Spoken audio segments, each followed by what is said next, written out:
Hello again, I am Jim Bob, and welcome back to F1 Manager 24 Creative Team here on the PS5. Tonight, it's round 17 of Season 6, our final season on the PS5, and we are heading to Shanghai for the Chinese Grand Prix.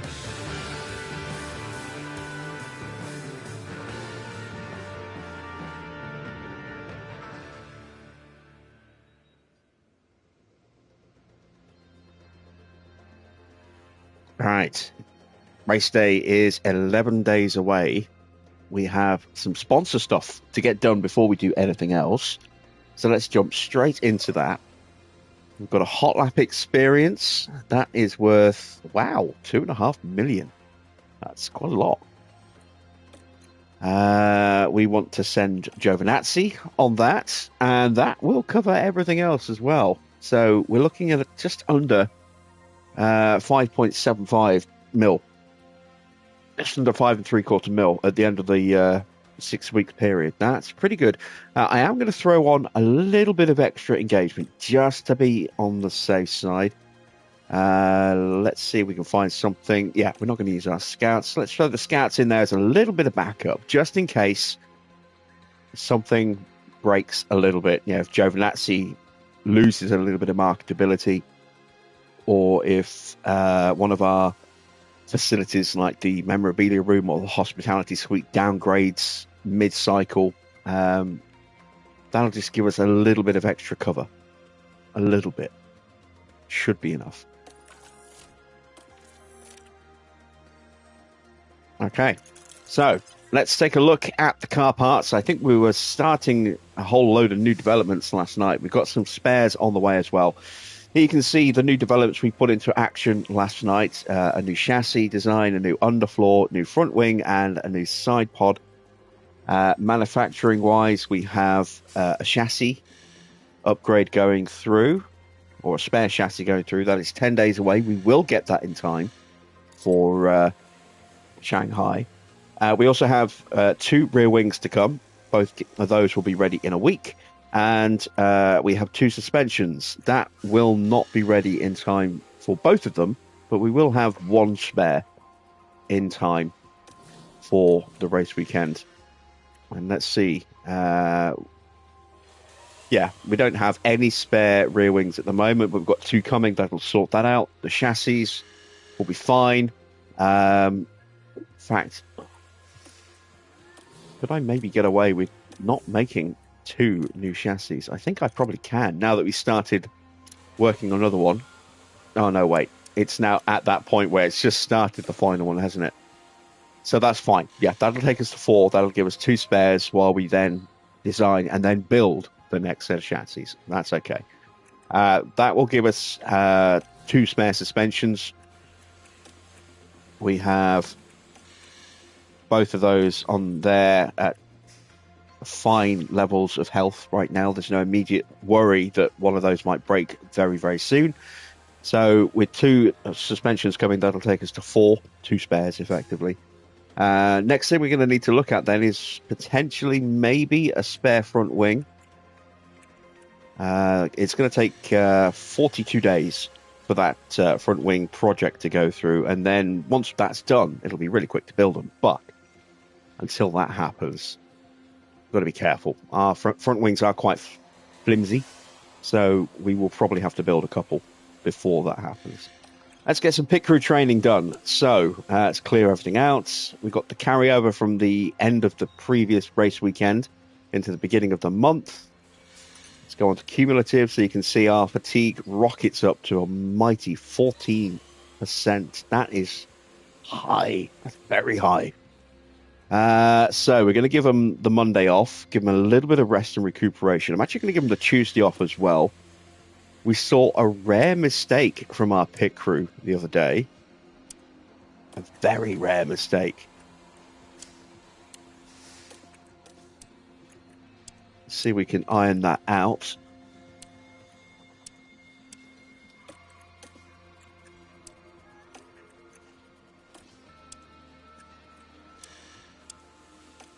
There we go. And let's check the fatigue levels. get a morning of car building in. That will pretty much push me up against the limit going into China. I don't want to overdo it, even though it's not a sprint weekend for China this time round. We have, as you can see, only got 3 days between China before we then head to Vegas for the next Grand Prix after that. So we need to make sure that we are well rested. And as you can see, we just about get down to where we need to be to go to Vegas. After Vegas, we can cram a whole week of training in. So let's go with some heavy duty car building, and we'll carry on with the split training. I think we might have hit the stat ceiling. Looks like we have. So we'll keep working on everything anyway. We're at 18% there. Let's throw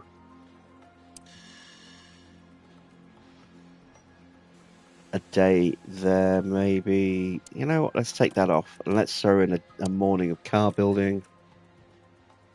There we go. We'll go with that.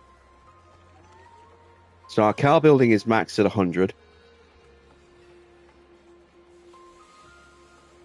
Looks like the skill of Diego, it says 100, that's boosted. It looks like it's maxed out at 99 at the moment. And that is his aptitude, I think. Yes, so we need to do something that's going to boost his aptitude. Let's go with communication techniques. Focus more on that. And that way we should get the skill level up to 100 in total. At the moment, it's sitting at 99 because of an inflated figure there. I believe. I'm assuming. I've seen in previous versions of the game you can hit 100. I don't know if you can in this one. I've never got my pit crew this good before. We'll see. How you doing, Dino? Good to see you. What is next? Is there anything else that we need to get done? I don't think so. Both cars running the same spec. All right, let's advance time.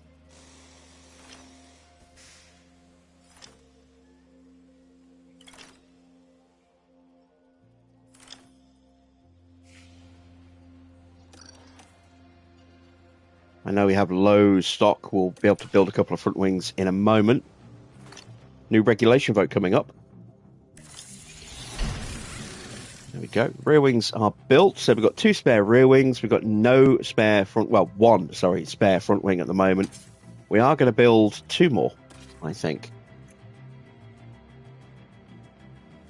No, we'll just build 1 more for now. Take it on a race-by-race basis. We are down to 2.9 million. Let's find out what the new regulations are that we're going to be voting on. Cardley goes up by a rating point. He's now 95 overall. Good lad. Financial changes. He wants to push the cost cap up. We're going to vote against that. Speaking of cost cap, I have heard the talk that Ben Sulayem is considering getting rid of the cost cap. It says, what's the point of it? Because, you know, it costs us so much time and money to actually police it. You know, the point is, it stops the big teams just massively outspending the smaller teams and brings the field closer together. The reason we have a close-ish grid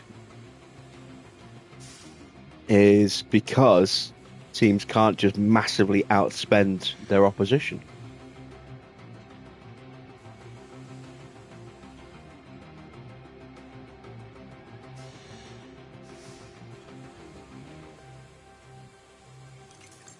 I really hope Carlos Sainz Sr. runs against him and gains enough support.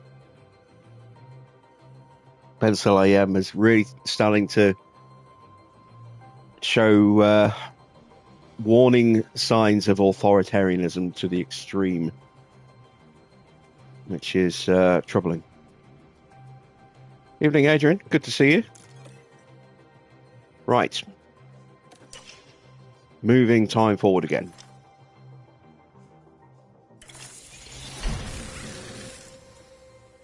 We have a spare front wing. That takes us up to 2 now. Lovely. Something's about to be built.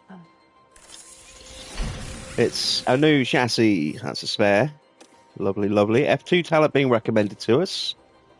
Zach O'Sullivan. Currently 6th in F2. Several feature race podiums. And got a break. Oh, wow, yeah, he's got 12, look. 12 race podiums, 3 sprint wins, and a race win. He is proving to be quite successful, yet his stat levels don't necessarily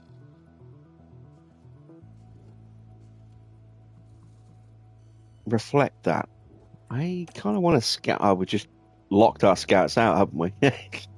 Never mind. Yes, no, I did see that story as well, that he's looking at changing rules so that he can veto candidates if there are things that might bring the sport into disrepute or something like in their history.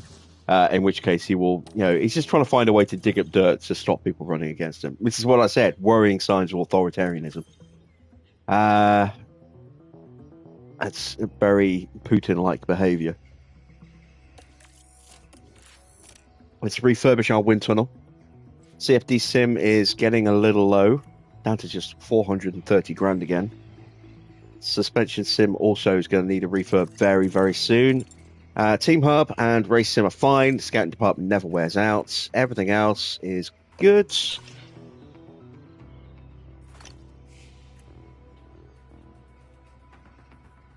Into the inbox. So, they're recommending a 1-stop. They're always recommending 1-stop, and it's almost always 2 stops whenever they say we think it might be a 1-stop. In some cases, it's even a 3-stop. You could do a 1-stop here, but it won't be the quickest way. I think, the soft, medium, soft, combination is probably the best option. Or maybe even an aggressive medium at the start and then soft, soft. I don't think a soft hard is the right way to go around China. 5th is the target for Kimi. Still 18th for Mini. And off we go to Shanghai. We're just getting settled here in Shanghai, ahead of the Chinese Grand Prix. Formula One has arrived for the Chinese Grand Prix. Aesthetically pleasing from the air, Shanghai International Circuit is designed to represent the Chinese symbol for Shang, meaning upwards. And it's upwards and onwards for our teams and drivers here this weekend. It's Ferrari who are currently ahead in the constructors' standings. There are still plenty of rounds left to fight for that title, though. At least he didn't call us McLaren Okay, this time. Let's get to it.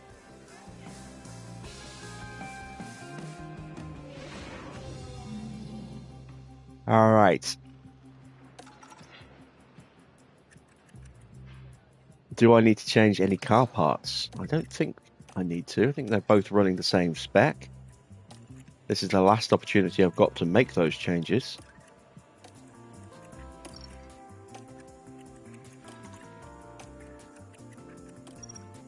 Yeah, they're both running the same spec, and we have spares for everything now, which is good. We do need to change over powertrain parts. We've got brand new engines.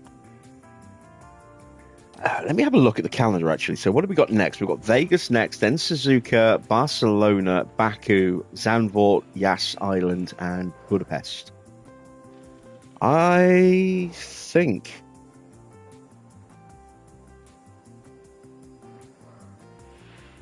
I might take the hit here, Put those new parts in today.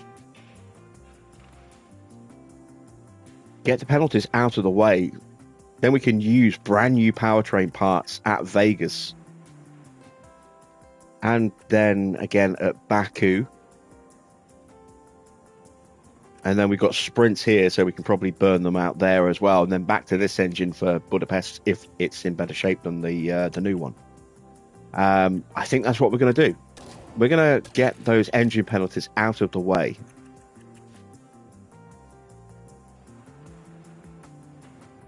So that means running them in qualifying. Otherwise, we're just going to wear them out a little bit more than necessary if we put them in now for practice. So we'll put them in for qualifying, and then we'll change them after qualifying. We can go with that gearbox. Again, we are going to need to run that gearbox today as well. The Mini, let's go with that engine for practice. That ERS.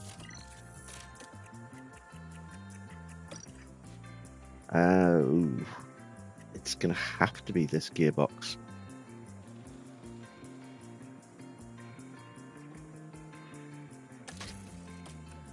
Yeah, I don't think the other ones would last a weekend of testing. Right, China is normally 16 laps for 2 runs in the first session, so we are going to go to 28 laps of fuel. Actually, no, we're going to go to 26. Let's not overload the fuel tank any more than it is necessary. Let's do our pace settings. Did I forget to do that for Mini? No, I didn't. Okay, so setup. Very low downforce at the front for China. Pretty sort of slightly lower at the rear. So sort of an 11.5, something like that. I'm going to go with a 2.5 at the front on this car, and 11.5. I'm going to go with a 2.8. We're looking again in the 3.7 to 2.819 range, so we'll go in the middle. We'll go with a 2.85. Camber's usually pretty low, and the toe is usually pretty high. Not always, but usually. We're going to go with that on this car. Evening, Sam. Let's go on to this car. We'll change the setup slightly. We're going to go again with a 2.5 at the front. We're going to go with an 11 at the rear. We're going to go with a 1.9 on the roll bar. And then I'm going to drop that down to there, and we're going to push that all the way up. There we go. So a couple of different setups. Let's see if either one hits the mark.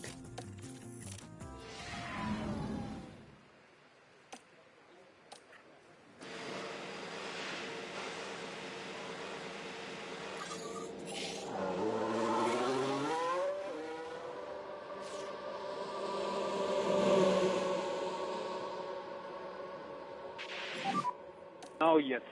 Okay. Can you hear me? Radio is good. Loud and clear. Focus on brakes. Copy. Radio check. Radio check, loud and clear. Keep working on your tires. Hey, copy.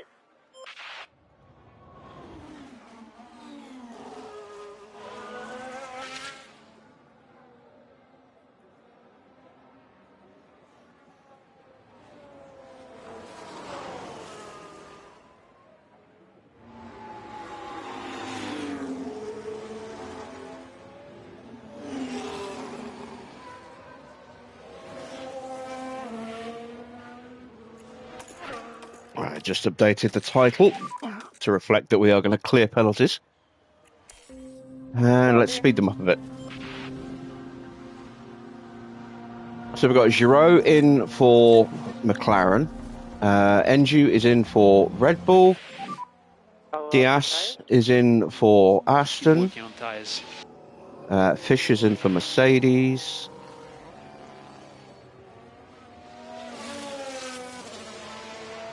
Is it Brochon? Can't remember his name. Brutos is in for Williams. Who else did we have? Anyone else? No, that does appear to be everybody.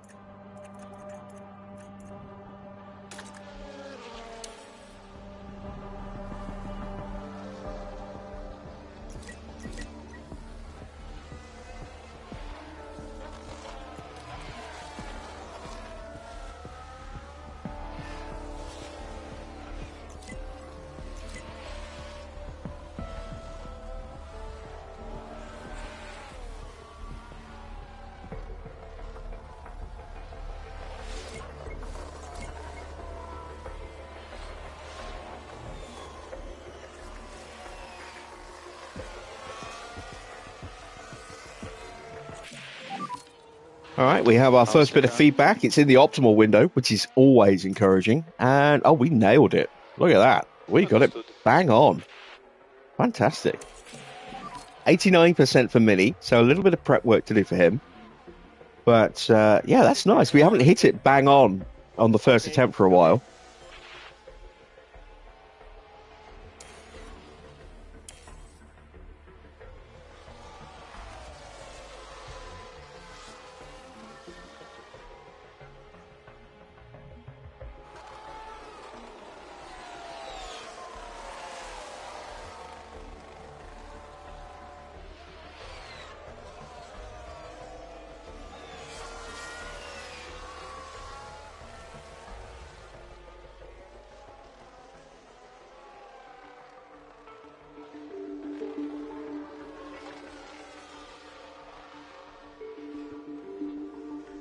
Sat down and started recording some of the precinct this afternoon. First part of that will go live tomorrow. That'll be daily.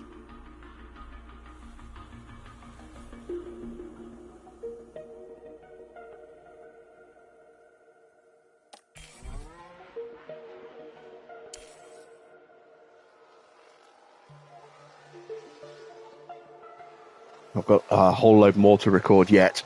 And then I'm going to sit down and start recording some of the new ATS series that's going to go live on this channel soon as well in the next couple of days. And that'll be probably 2 or 3 times a week. Evening, Wayne. Good to see you.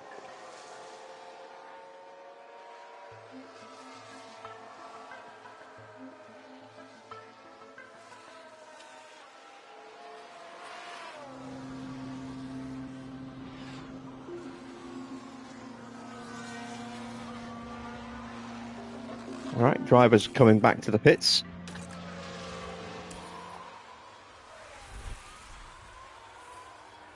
And despite running hard tyres in the slowest settings with the avoid high risk curves, etc. on, we're still quicker than Logan Sargent.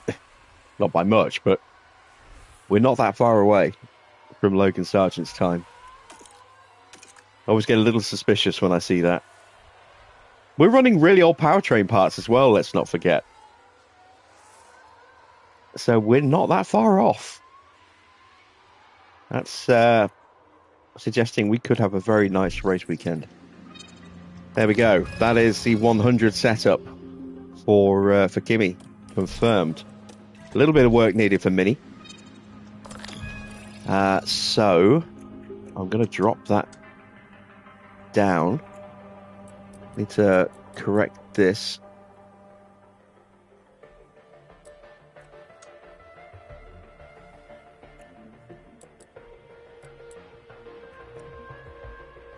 Need to probably increase the front wing a little bit. Let's go.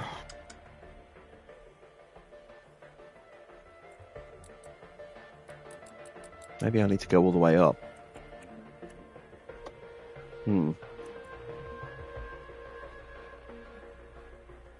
How much do I need to find? I need to find 11%.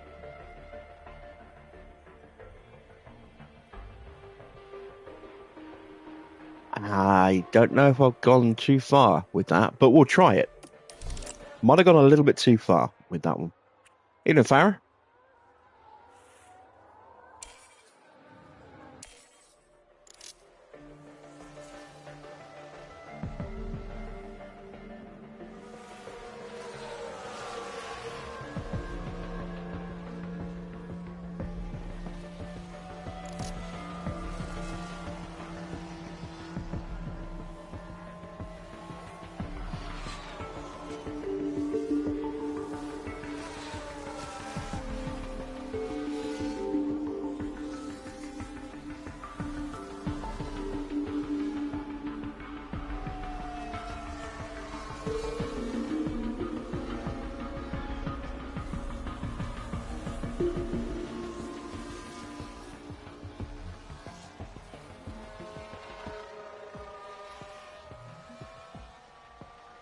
Where did you get up to earlier, Farah? I saw you were playing F1 Manager yourself a little earlier. I got Miami done this afternoon before starting this.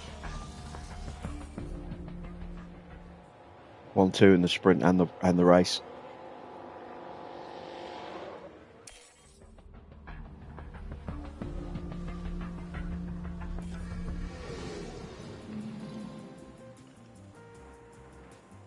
That man was my winner as well, Liam Lawson. Teamed up with Teo. Everything is prepped straight for the next session. We just need to put fuel in. So we're going to go with 22 laps of fuel, I think. No, just 20. That's 4 more than is needed for a half session run.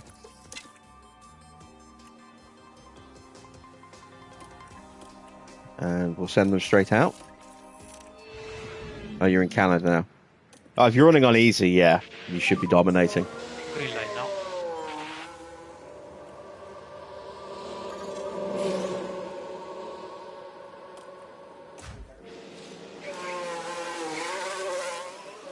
Did you max out all your money and everything at the start? We focus on tires and brakes. Tires and brakes. Copy. And we need to cool the car. Copy. Copy.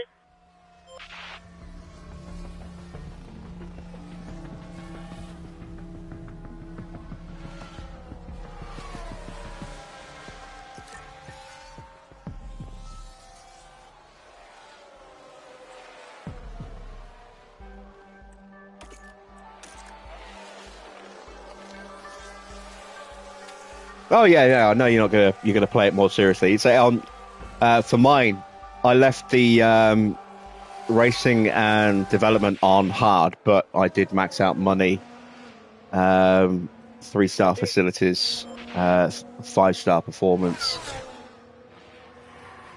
just so I had a strong platform to build on.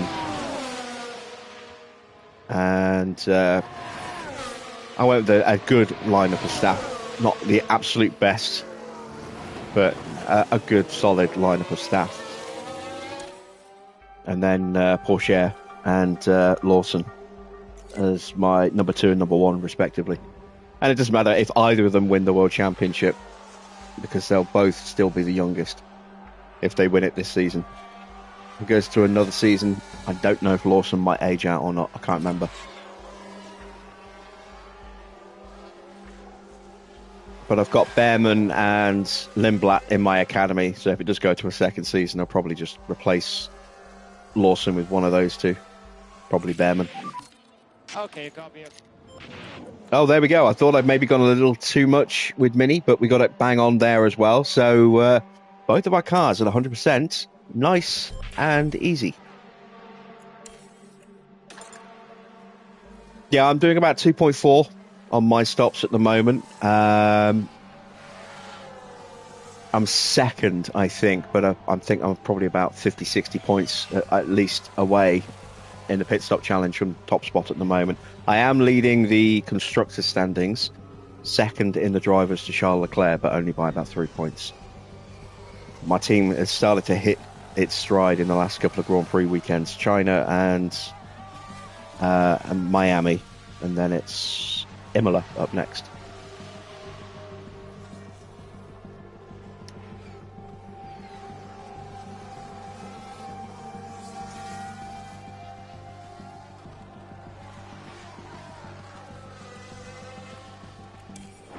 All right, so we're at 96 drive prep for both, which means a short run in FP3 is all we'll need. We only need to find 4%. That's all going to have to come from driver track knowledge, because our car part knowledge and our setups are maxed out. So we'll probably go with another 20 laps of fuel. It's more than we'll need, I think, but it's better just to be on the safe side.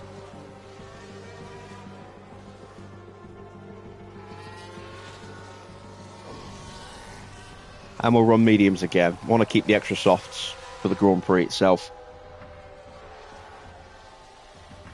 Have to approach tyre choices a little bit more conservatively, because normally this is a sprint weekend, so, you know, we do the hards in practice 1, then we go straight into sprint quali where we have to use a set of mediums and then another set of mediums, then a set of softs if we make it to SQ3, and then it's sprint. I usually go softs in the sprint, and then it's used mediums for the first runs in normal qualifying where possible, so that I've got at least 3 sets of softs going into the Grand Prix, 2 for the race, and then 1 in case I need a brand new set with a safety car or something. We can't do that this time because it's a normal Grand Prix weekend, so we're giving away a set of softs every session, and we're using up a set of hards. We're using a set of mediums. We're going to use a second set of mediums, which means we'll only have 1 set of hards and 1 set of mediums for the race weekend, but we will have 4 sets of softs going into qualifying 1. If I can get through using just 1 set in the first session or 2, that means when we get to to qualifying 3, it'll unlock that extra set and take us up to 5 in total. And I still want to try and keep at least... I would still want to have 2 brand new sets. Absolutely want to have 2 brand new sets. I'm going to need those. But if I can keep a 3rd set free as well, that would be nice. If not, as long as it only does 1 run, that'll be all right, I think.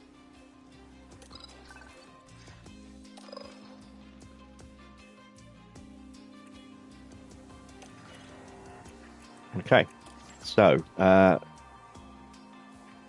15 laps should be enough. That's about 25 minutes of running. That should be enough. We can always tell them to stay out for an extra couple of laps if we need to, because by running like this, we will build up a couple of extra spare laps of fuel. So we'll just leave them to it like that. Let's send them straight out.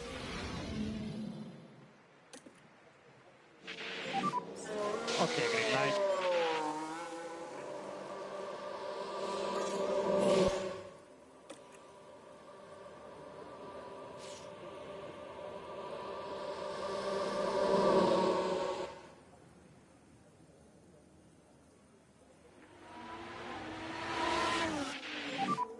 Is going to be out. Yeah, I mean, you should be able to easily design your way through to victory, but by the same token, if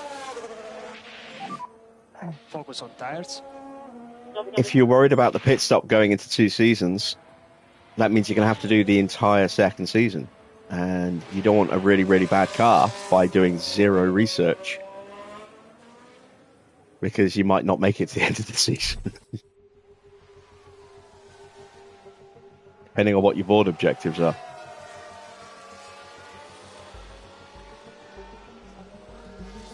So don't just do, one part just for the trophy and leave it at that.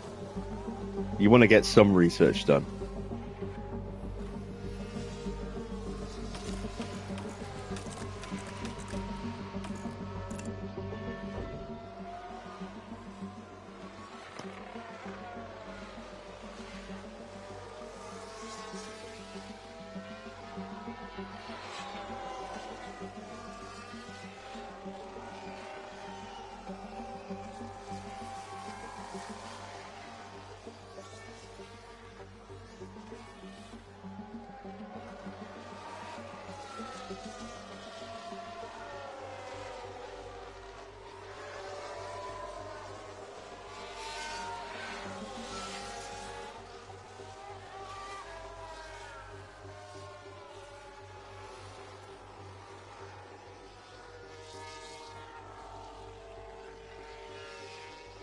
There we go.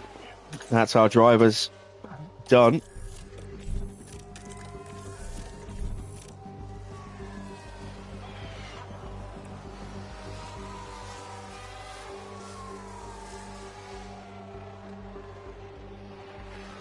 Now, not only are we going to be taking big penalties, we're going to be starting from the pit lane because we're going to be swapping those new parts back out again once we've done with qualifying. So, we're not really in contention for pole. So there's no point us running for pole. We're going to run Q1. This is actually going to save us a shitload of tyres as well, I just realised. We're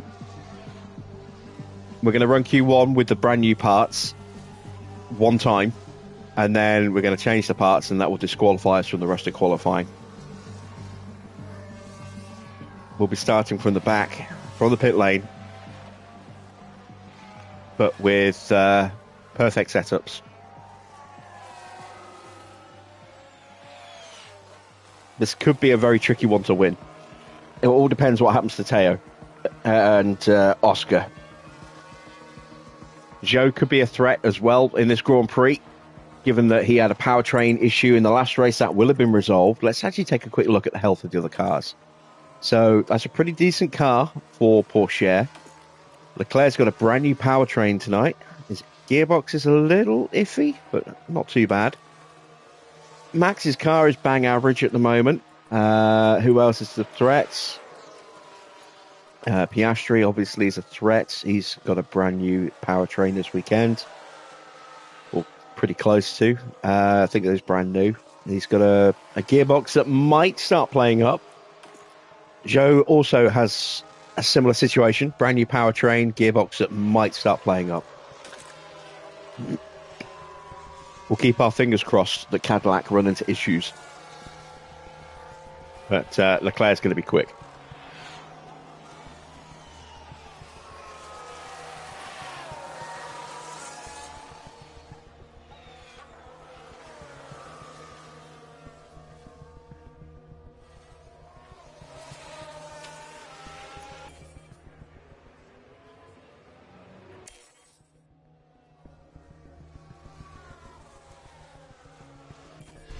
All right, there we go. That is practice done. Getting prepped for quali is next.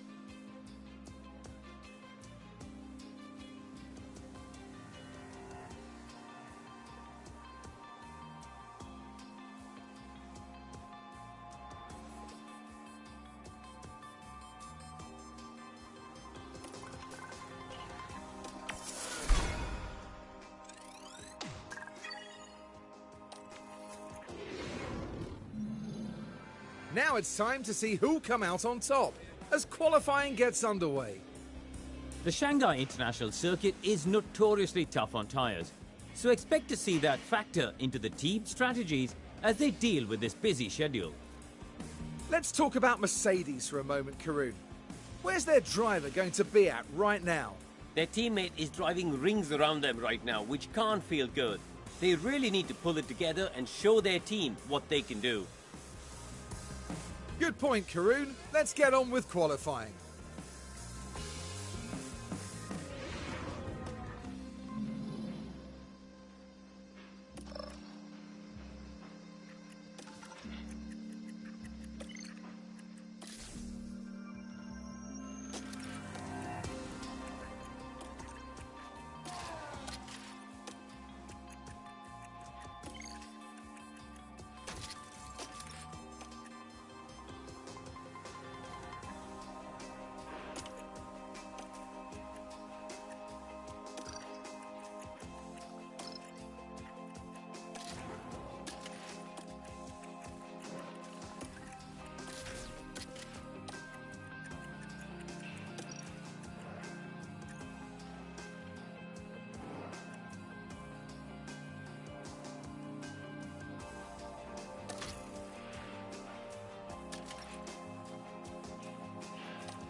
Okay, green light.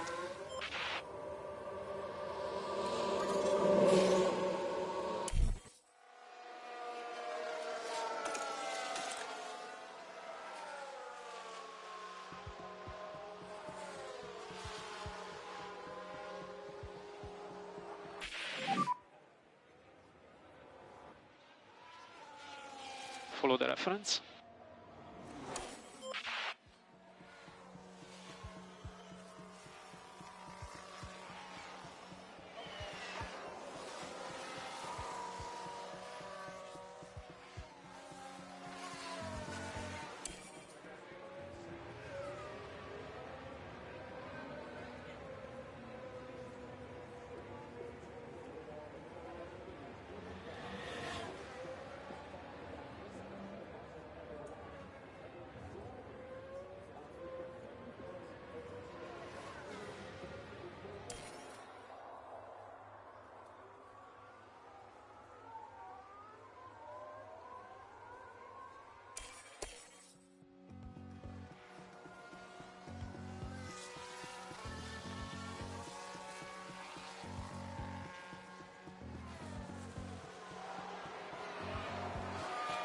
Oh, I've been quiet. Oh, damn. I was muted.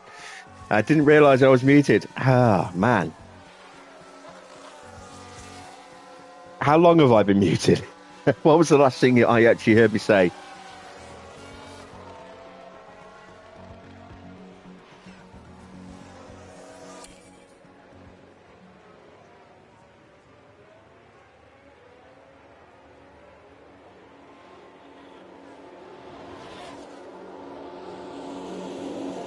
Quite a while.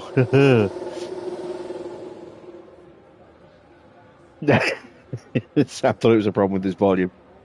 No, that's on me. That's my bad. I was choosing my parts. Okay. Yes, engine is affected by, or acceleration is affected by the powertrain that you choose. So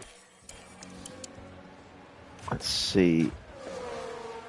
There's Gasly, there's Lawson, there's Albon, there's Russell, all trying to escape. Sorry, let's see if Sargent can get through. The worst performing engine in terms of acceleration, I believe, is the Mercedes engine, closely followed by the Renault engine. Ferrari is second best. Honda has the best acceleration, I think. But it's very close between Ferrari and Honda. And out of the two, Ferrari is probably the better package because it's a little bit more reliable in terms of component wear, even if you do lose a little bit of out-and-out power that the Honda has. But Mercedes is the most reliable engine. It has the least wear issues. So if you have a low number of engines available, Mercedes might be the best choice, just because they're more likely to last throughout the whole season. One good thing with the Renault engine is that it's very good on fuel, so you can underfuel, and it's much while it won't necessarily claw back fuel at a massive rate compared to the other engines just in normal racing, it will claw fuel back a little bit quicker, and it will also, when you have like safety cars or VSC, when you go to fuel saving mode, it's very good at fuel saving in that situation. So there you see, we have penalties for Antonelli, Mini, who actually got through 5th and 9th in the end. Lawson, Stroll, Russell, Fittipaldi, Stoffel, and Hajar are eliminated in Q1, and we will take no further part because now we need to break Parc Fermé to put the normal parts in. So we're going to go back to that engine. We're going to go to that gearbox.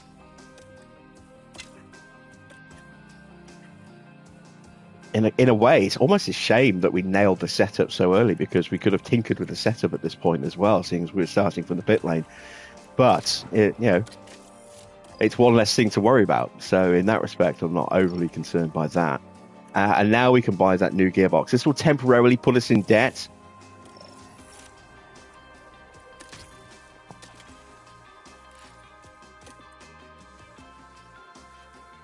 And we need to run that brand new gearbox because we haven't run it yet. So this will serve the penalty for that gearbox as well. Or it should do. And that's it. We are disqualified from continuing in qualifying because we've broken Parc Fermé rules. So that's it. 15th and 16th. Then starting from the pit lane. Let's see who gets eliminated in Q2.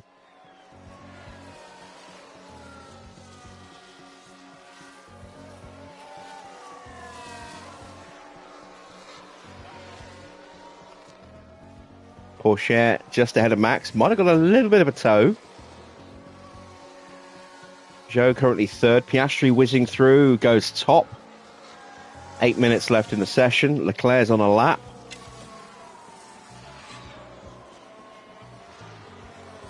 He goes up to P5. Max is currently P3. Fudo Fujii in P4. Slow things down a little bit now. Let's follow Joe.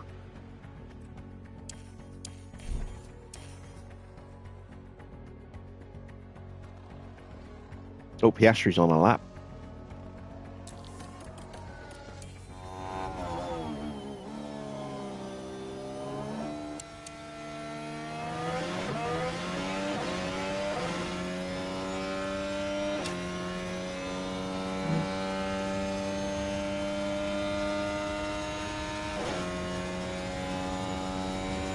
Can he get himself an improvement?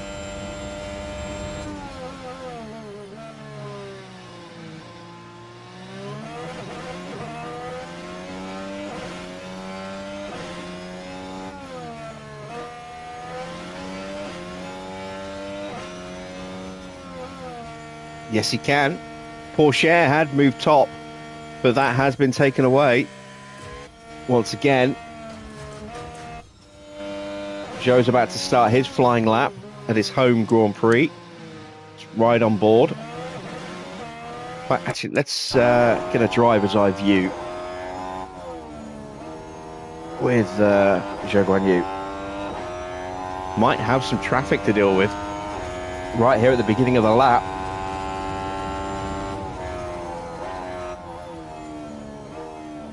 So Williams in the way. That won't have done him too much harm, but it certainly won't have helped.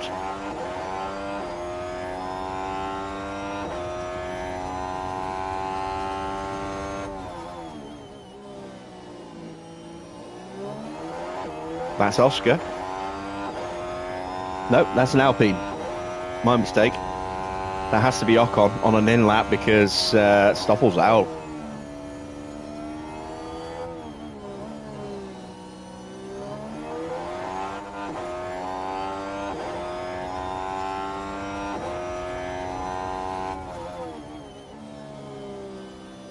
I think that's the other Williams that we just went past.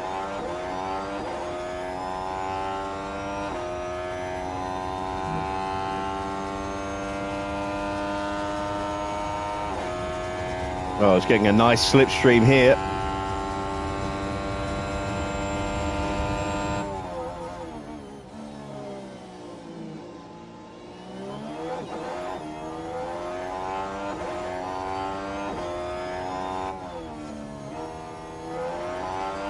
All right, up to the line. Joe does improve. He finds a little under 3/10. Moves himself up into fourth. He's definitely safe. There's Max.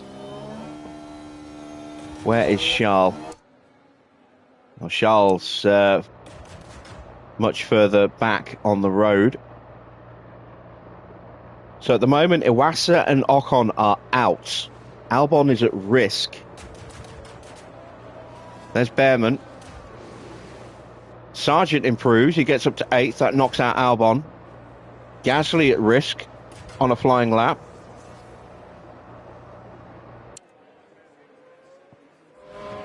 Max driving for the line. Stays in P3.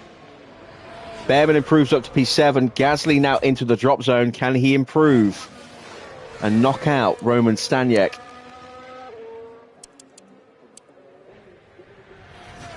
No, he can't. He's eliminated by 100th of a second. So it is Gasly, Albon, Ocon and Iwasa who will join us in elimination at the end of Q2.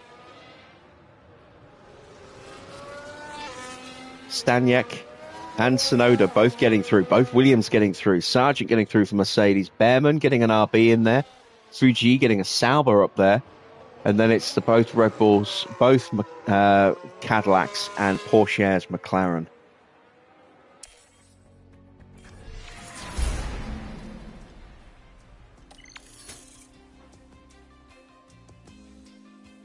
Let's see who sticks it on pole. It's Oscar. No surprise there. Leclerc will start in second alongside him. Half a second back. No, it hasn't shown the Q3 times for whatever reason. Porsche third. Max fourth. Fudo Fuji. Behrman. Yuki. Behrman. Is this the same running order? No, it's not, because Zhou's down in ninth. Now we've got the Q3 times. There we go. So he got it by nearly 0.2 of a second. Then another 0.2 back to Porsche. Max about 1/10 away from Teo. Bit of a gap to Fudo. Yeah, not a good lap from Zhou. Over a second off his teammate. Must have been held up somewhere, I think. But there we go. The grid is set. Let's get ready for the Grand Prix, shall we?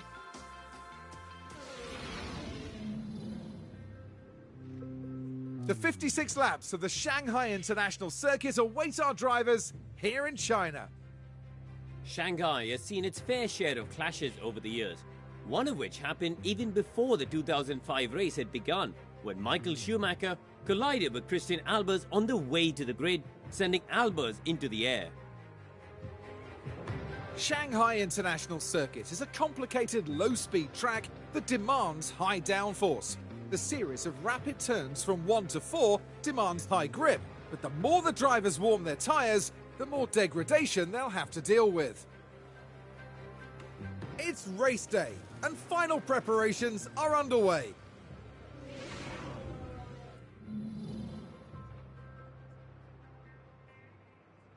So, partly cloudy weather for the Grand Prix.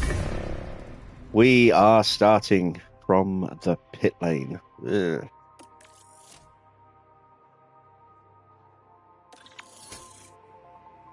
And then that's a warning about the gearbox that we've now put onto Mini as well.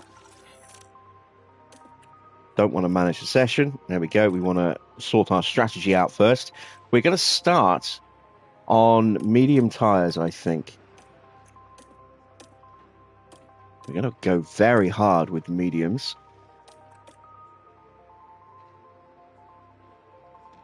With Kimi. And then we'll have a short run, just 15 laps on the mediums. We'll have to go a little bit longer with Mini, because his tyre wear is not as good. I am going to take some fuel out as well. Not the setup. There we go. Fuel. I'm going to take 2 laps of fuel out. Driving options. We want to go full attack on the tyres. And then for Mini, again, we want the mediums at the start.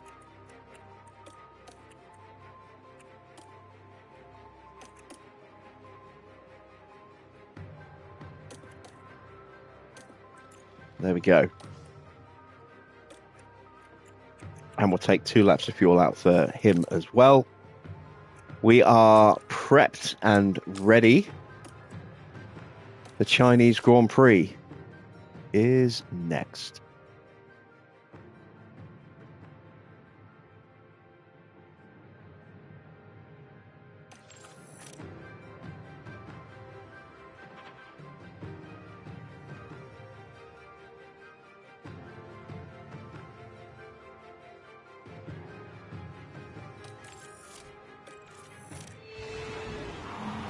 Well, it's great to have you with us, folks, as we settle in for the weekend's Grand Prix action. The Sauber driver knows this could be a good chance to really prove themselves. Starting P5 gives them a great position off the line. If they manage the race right, well, it could get even better. But remember, anything can happen in Formula One. It's almost time for the Chinese Grand Prix. And it's lights out, and away we go. So, pausing for a second.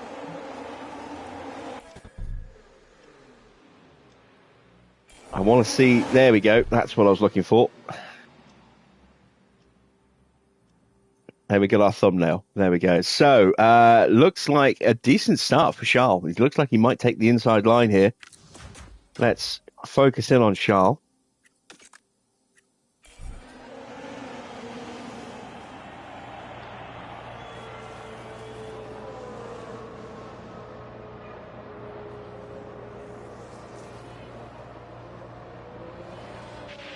And he did get the lead. We are away.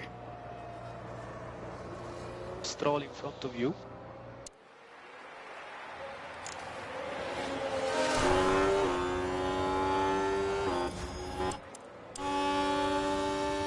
Let's see how quickly we catch up.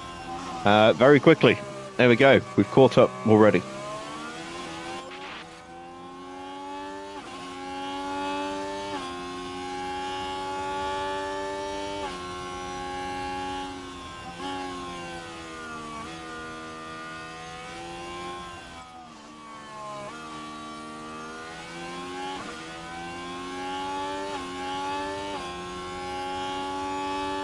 So once again, with Kimi, the aim is to try and win this race. With Mini, if we can get him onto the podium, that would be lovely. But I think starting from the back of the grid here, I think if we can just get him into the points, that would be an achievable result. Antonelli, the achievable result, I think, is to get him onto the podium today.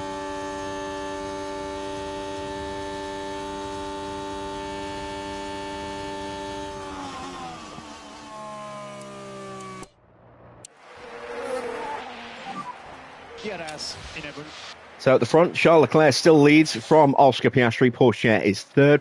Verstappen is fourth. Then it's Fudo Fujii leading Ollie Behrman. Tsunoda's seventh, Heather Zhou. Gasly is in ninth. Sargent 10th. Staniek down to 11th place.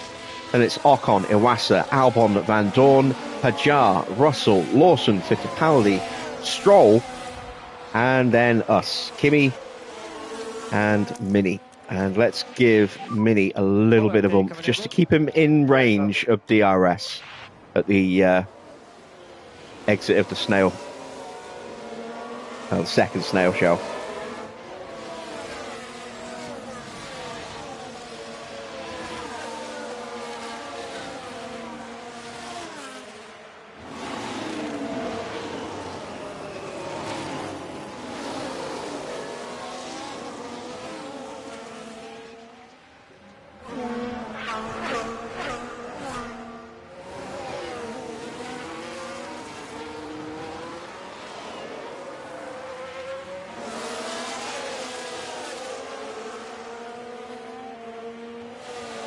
There we go. We've got him in range.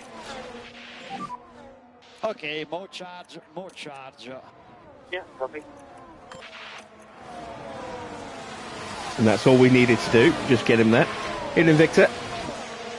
Paris is still waiting for the both cars getting 100% setup trophy.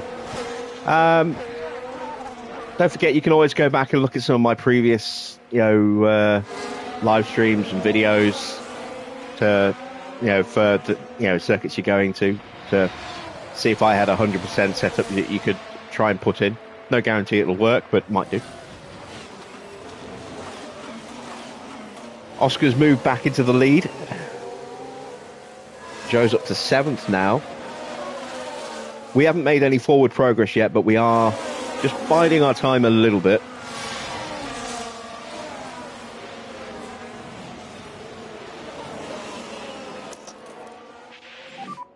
Overtake available. Copy.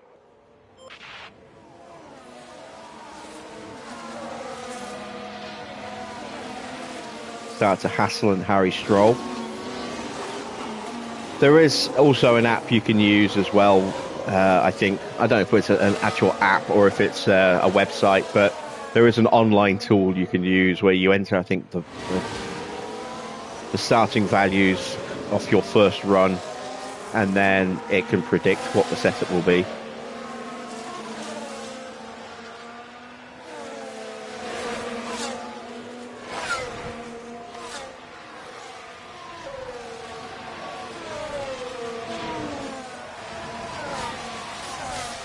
I don't like to do that myself. I prefer to do it the old-fashioned way. Use overtake. All right, so Antonelli's got past Stroll.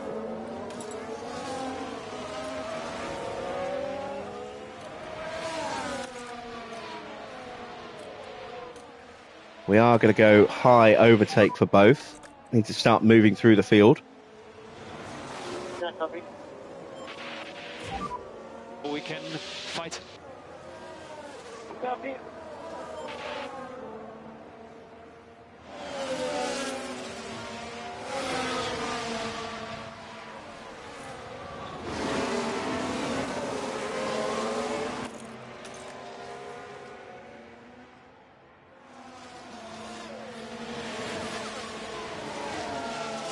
Everyone else is burning their battery as well, by the look of it. Actually going to ease off on Mini for a second, because Stroll is in DRS range. Use anti-deploy, use anti-deploy. Copy.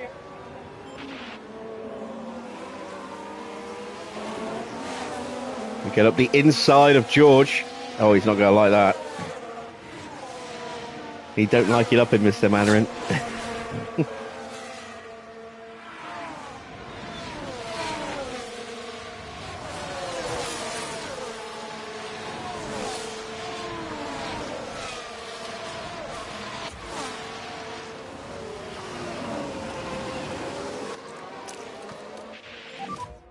Overtake available.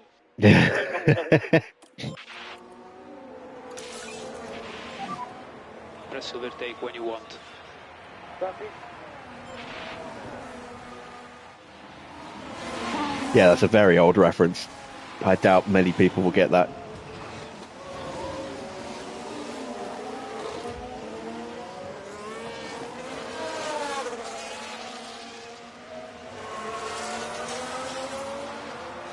Little in-joke for us older folk. So Mini is now through. Starting to close down George. Start to put some pressure on Lawson. Can we switch to the inside? Oh, he's looking around the outside. Not going to get round. So we'll harvest.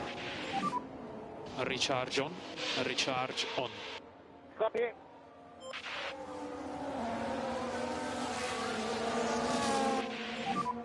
You're doing a good job on tire. Keep doing that.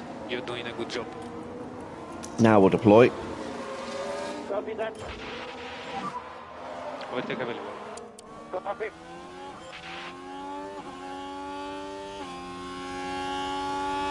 You can see Antonelli is already alongside Liam Lawson there. Has to dip back into the slipstream. He's going to go into the braking zone. Gets the move done. Puts his foot down. And we'll go into harvest mode again. More charge, more charge. Copy, copy. Little gobble gobble there. Charge on, charge on. Copy. Can we get up the inside of Stoffel here? You have overtake button available. Copy. No, we can't. So, we've kind of ground to a halt a little bit. Porsche now leads from Leclerc, and the two of them have got a 3-second gap over Oscar at the moment.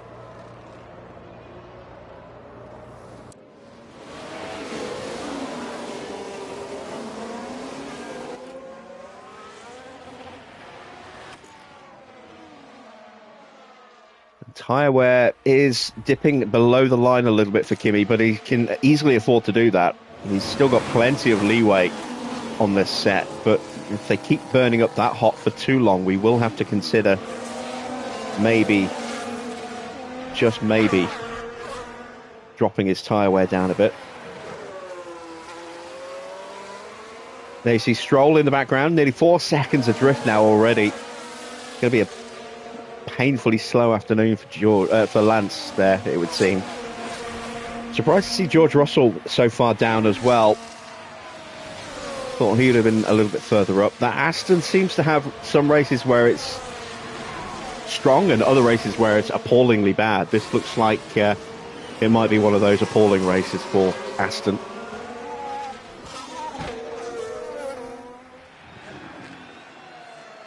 And there we are, through on Stoffel. Looks like we got him at the hairpin. Lovely stuff. Easy outbraking. Yes, let's go.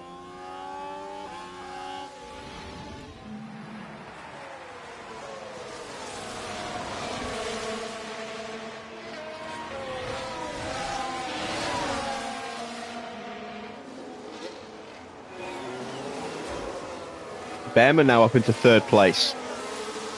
Joe's up to 5th as well, so Joe's been making steady progress. Oscar has been going backwards a little bit.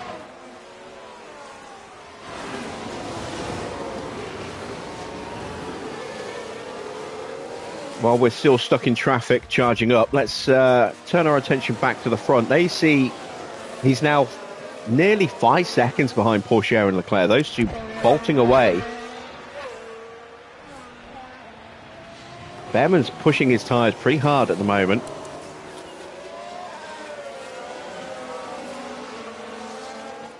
But the front two have definitely scampered away, look. Pourchaire and Leclerc.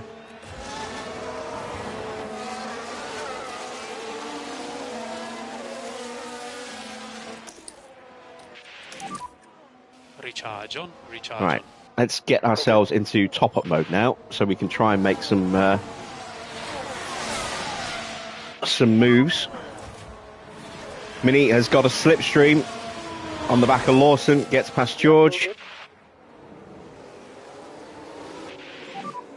Tires update. Lawson going very defensively all the way down into the hairpin there. Lawson just missing out on DRS. So there's a chance here for Mini maybe into turn 1. Just a little bit too far back. But what we will do is try and get him here Use overtake. on the exit of the snail.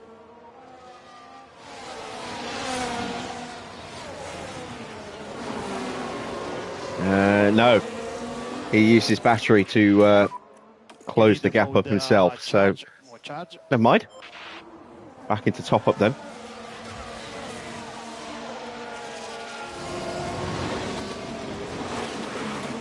This whole kind of queue that we're in goes all the way up to Logan Sargent in 10th place at the moment.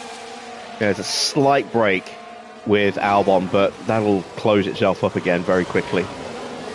So it's going to be really hard to actually make any straightforward overtakes for a little while. I'm just going to have to try and outbrake people at the chicane, I think. At the hairpin.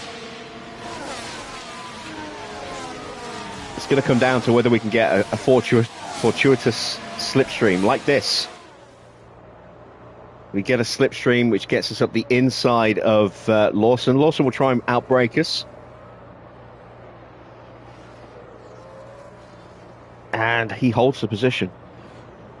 Evening, Chad. Engine parts. I don't know. I took new engine parts. Okay. Put them in. Took the penalties for that, and then took them back out again and started from the pit lane to run the other parts. So the new parts are saved for the run at the end of the season.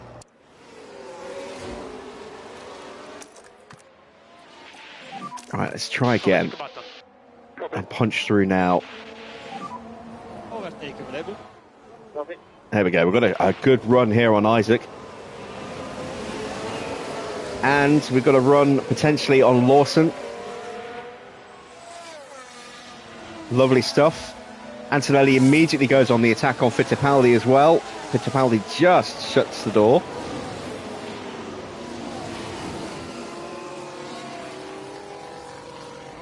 And Mini's all over the back of Van Dorn already.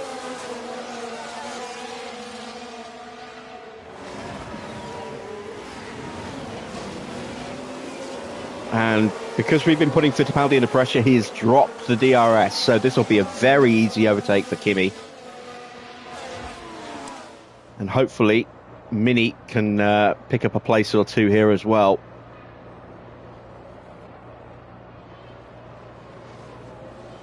The Alpine pulled out the slipstream.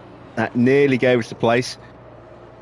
There goes Kimi up the inside. Woof! Nearly contact. Had to slam the anchors on there. We nearly ran straight into the back of Isaac there.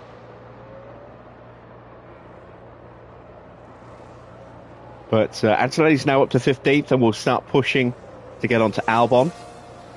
Albon and Staniek have now dropped away, so that gap has actually not closed up. It's actually stretched a little bit. Sargent has pulled away from Ocon.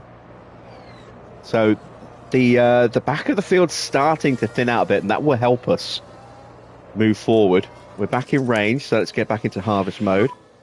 And charge on, charge on. Going to keep trying to go up the inside if we can. Not quite. Can we get a good launch with Mini here? Will he switch to the inside? He will. Is the space? No, there isn't.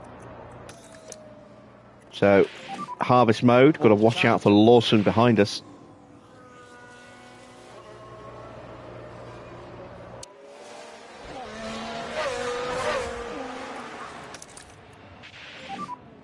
Recharge on. Copy. I feel like I should know the name, but I don't.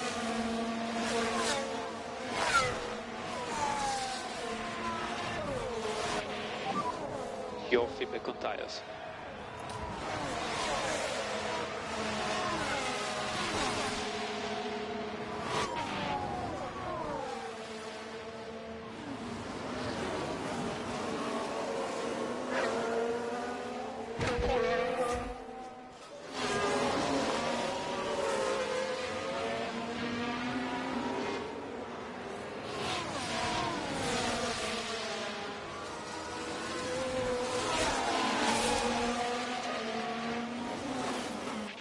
Albon is proving stubborn. P15.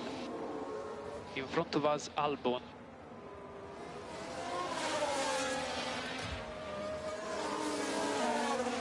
So pit lane opens up for Kimi, and actually we are going to have to dial his tyre wear back now. We've melted them a bit too much. I'm also going to have to dial back Mini's tyre wear as well, Cool the rear. because he's now starting to burn those tyres too much.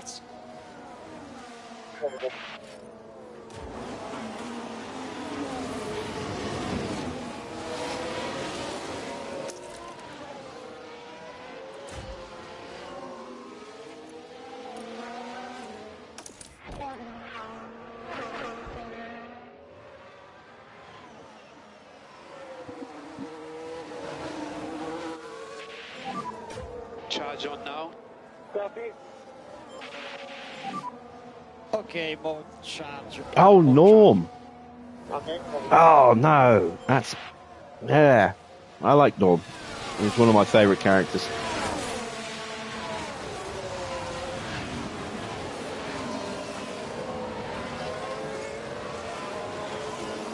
Yeah, that's a shame. But he must have been getting on a bit by now. What was he, in his 70s, 80s? Copy.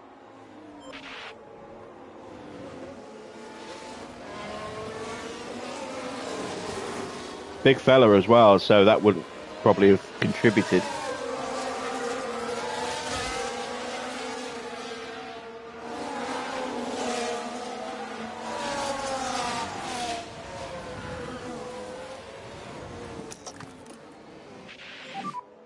Overtake available.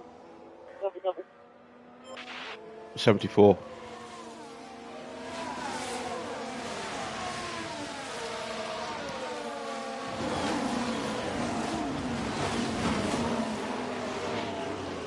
Yeah, Mini up to 18th. Been a very disappointing first stint, really.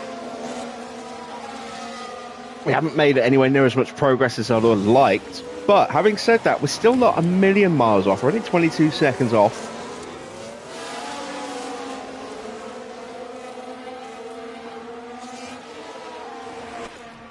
We are going to be boxing in a couple of laps with Kimi. Got to go a little bit longer with Mini.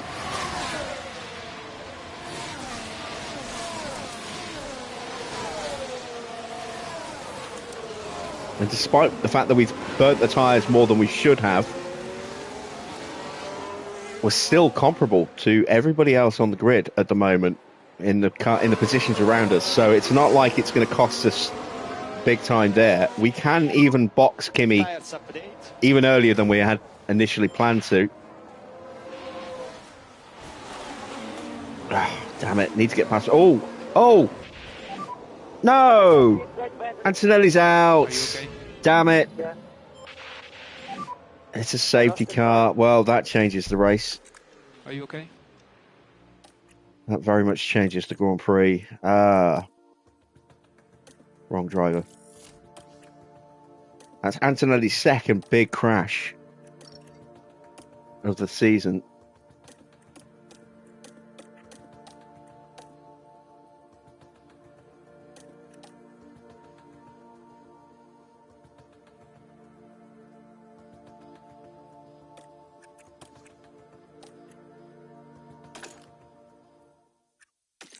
Don't know what happened. It's not good. Everyone's going to be diving into the pits. It is soft tyres aplenty for us. Got the hards, but don't want to use the hards. What happened to Antonelli? Involved in this one. Did he hit the Sauber or did the Sauber hit us? The Sauber just squeezed us and left us nowhere to go.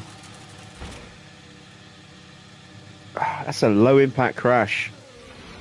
And yet it was enough to kill us.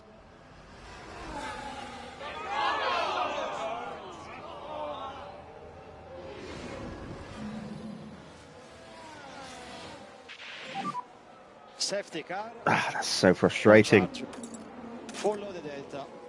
But at least we took those brand new parts back out of the car. So only question is, how much damage has that done to the parts that we put back in again? We were 83, 80, and 88. Let me write these down if I can find a pen. In fact, I don't know where my pen is. Farah, can you jot those numbers down? Just so I can see how much damage we've done at the end of the Grand Prix.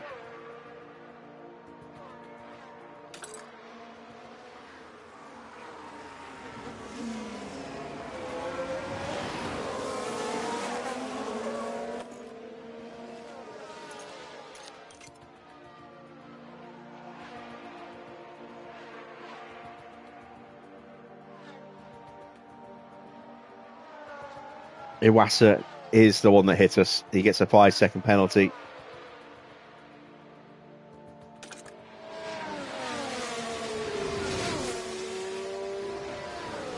Everyone's going to dive into the pits.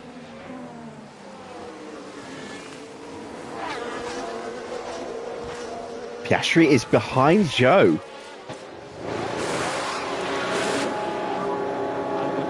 Oh, and he's getting held by everybody. Well, not everybody, but a lot of cars there.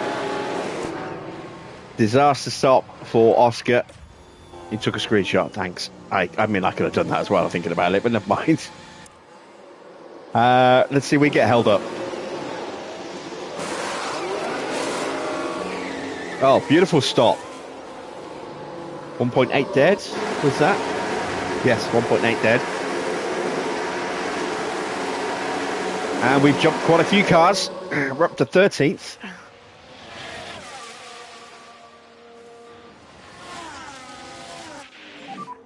You are P13. Oh, so annoying. Well, while we're waiting for the field to form back up again, let's take a quick commercial timeout.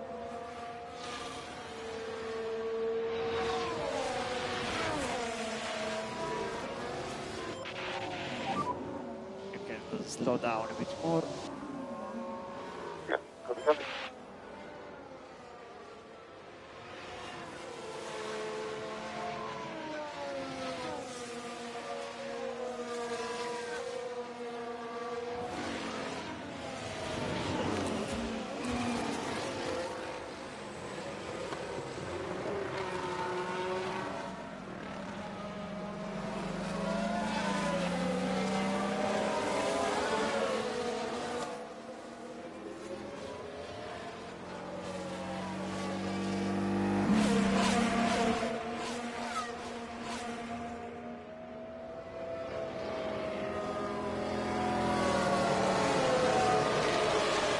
Lap 14 of 56. Still a long way to go, and Kimi is out. Porsche leads from Zhou, who's up into second in his home Grand Prix.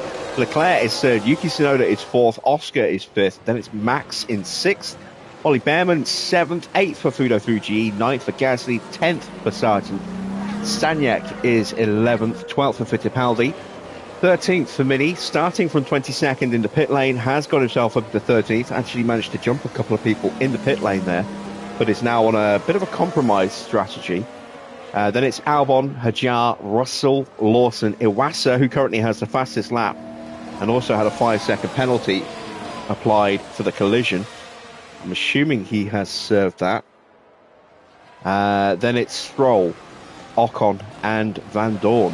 So Stroll, whose race looked dead and buried at one point, is no longer last. It's the two Alpines that are behind him. Has everybody stopped? Yes, they have. We're the only car on soft tyres. Everyone else is mediums or hards. The question now remains, do we switch to a 3-stop? Is that going to be quicker, I wonder? If we go a bit more aggressive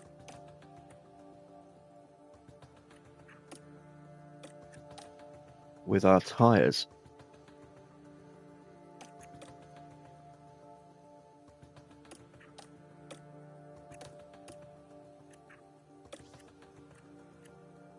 No, it's not. It's slower.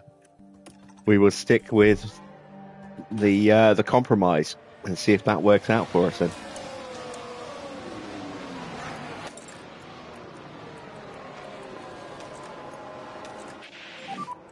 Try to cool the engine. Yeah, copy.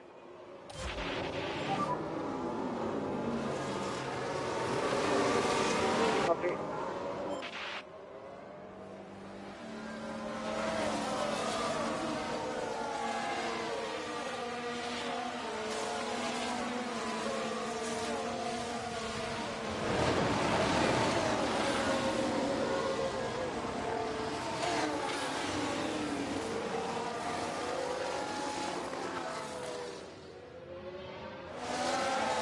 The whole field is bunched up now, and nobody's lapped because it's still very early in the Grand Prix, so we might be going racing at the end of this lap. We'll find out soon.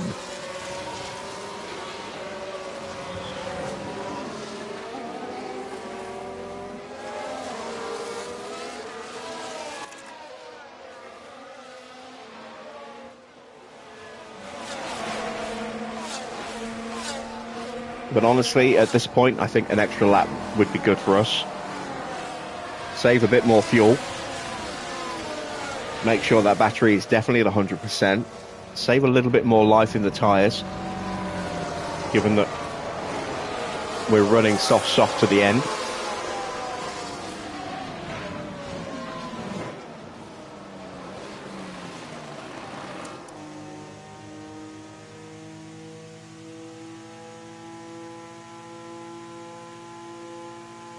We are getting at least one more lap.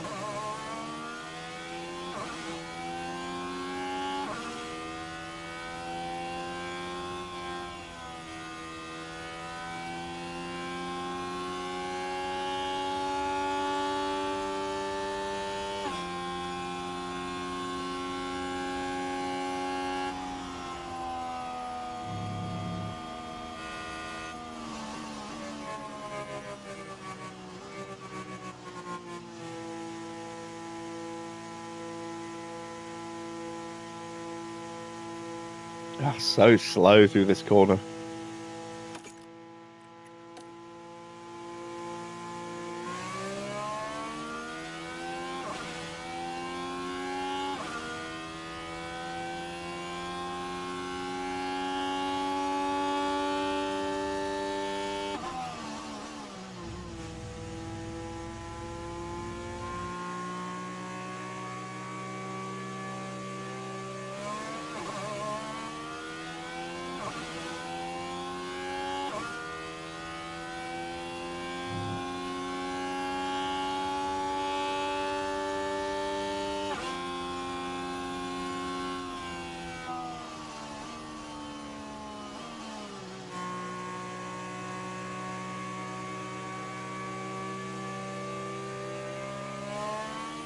Joe's an outside bet for winning this, you know.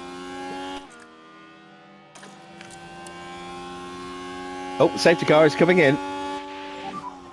And the safety car will be in this lap.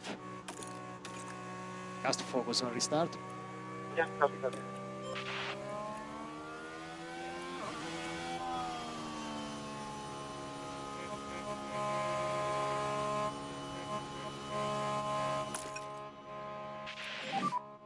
Motor is okay. Copy.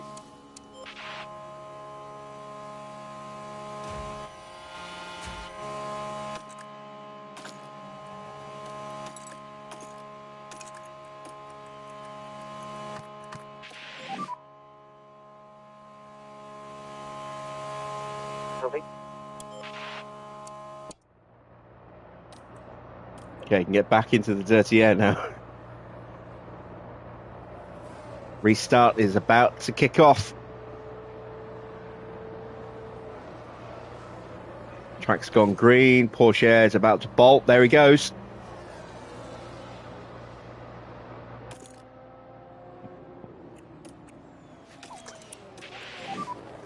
No lift off anymore. Copy. Oh, we got caught out badly on the restart there.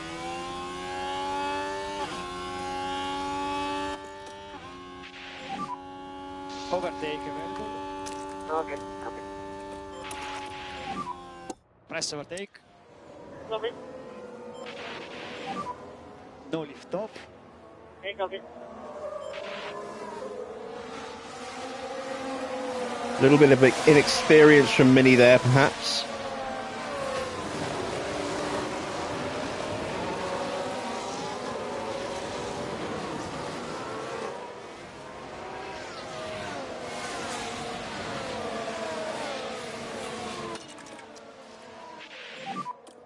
Focus on tires. Mode charge. Copy. Oh, bye-bye, Enzo. Fittipaldi just locking up Let's have a there look right at in front of us. Now with the Haas. All good at this point. Struggling with the car. And they ended up their own passenger. Wonder why we were taking such a weird line into that corner. Now I know exactly why.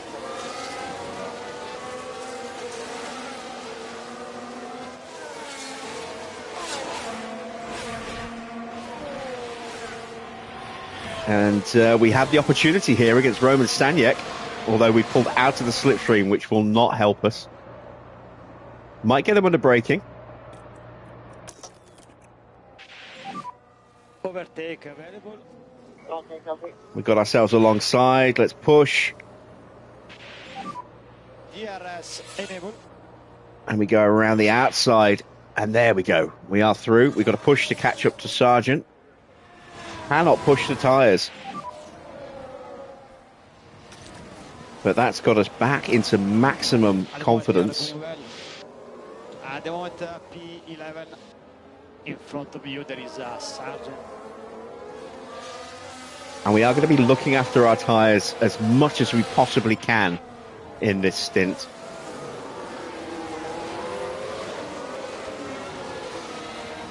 So whenever I think there's an opportune moment, I will drop our tyre wear back down to its lowest setting.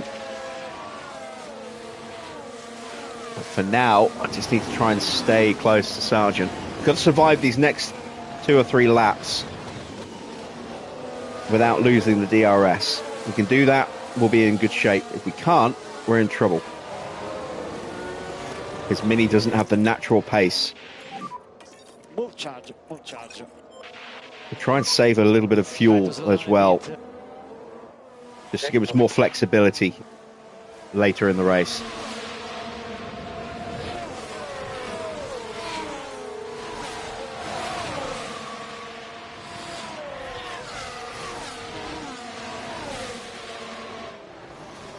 But this tyre setting is only going to work if we're in the dirty air, and even then our tyres may still just drop out of the window, so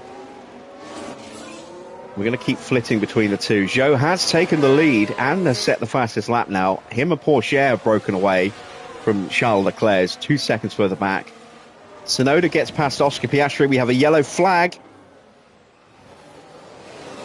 It's another crash somewhere.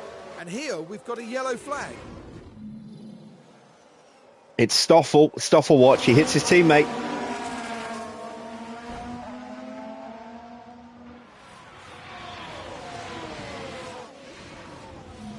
As for the team back in the garage, that was a tough moment to watch.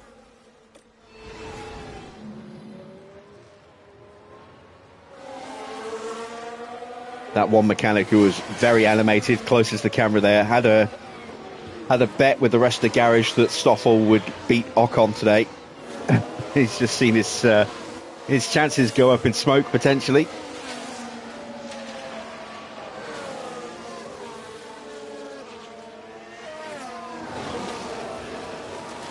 See, our tyre temps are already down to 93.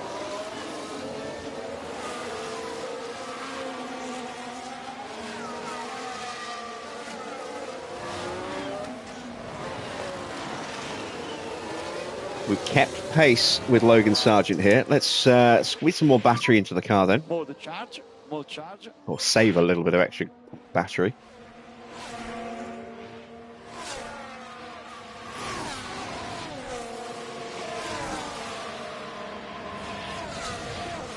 Might have been a risky strategy doing that, actually. Let's go back to top up. Okay, more charge.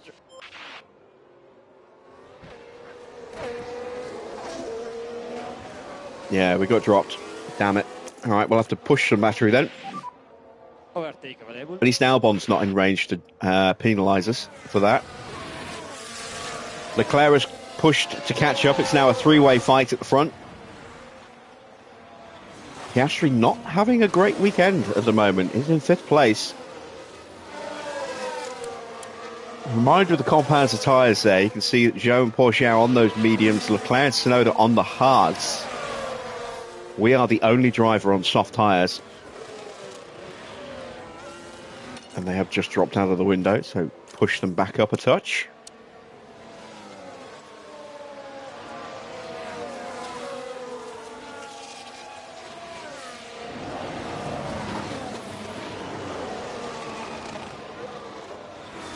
I'm worried about the front three breaking away.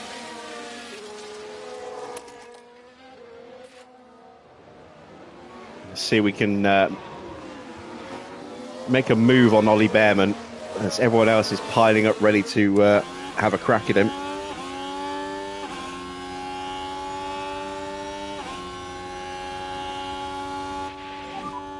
Tires are okay.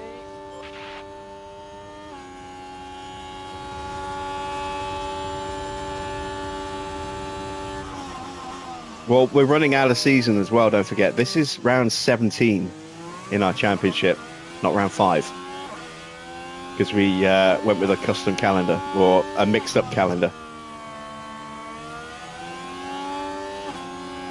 All right, we didn't get the DRS. Behrman got it. We used our battery, though. You're doing a good job at the moment. Can we hold the position? Yes, we can, just. Let's go into top-up mode. All right, up to 9th place. Confidence is maxed out once again, thanks to those overtakes. Next up is Gasly. We are closing in on him.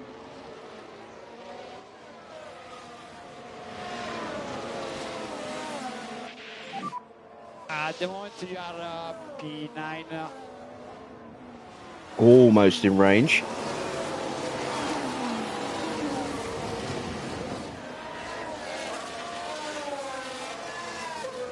Come on, stay in range, stay in range.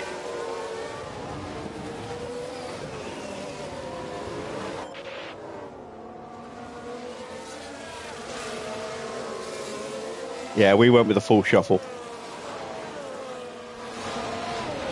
There we go. So we can go to harvest mode, just drop the tyres down. Let's save a bit of fuel. Because once we get past Gasly, we are going to have to push to catch up to Max and Fudo. Don't want to get the overtake done here. Ah, damn it. We got it done anyway. Let's let Gasly go back through. Okay, good job there.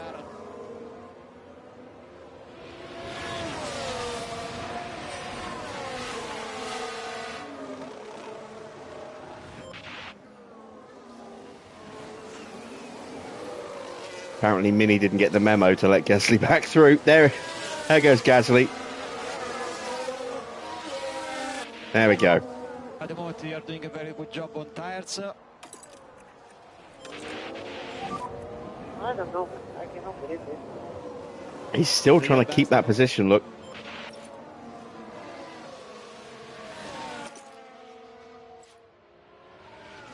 And that battling has pushed the gap up by almost another second. It's now 3.3. Keep focus on your race now.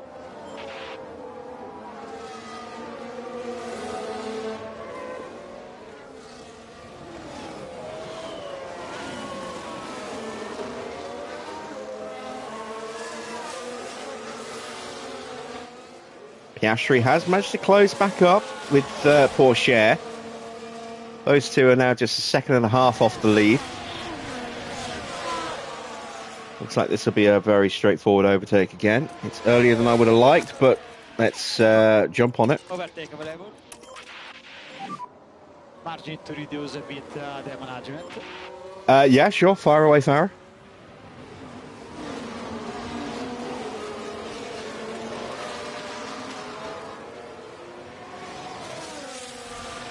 I've always said right from the beginning on F1 Manager 22 that I'm an open book when it comes to passing on what I've learned from the games.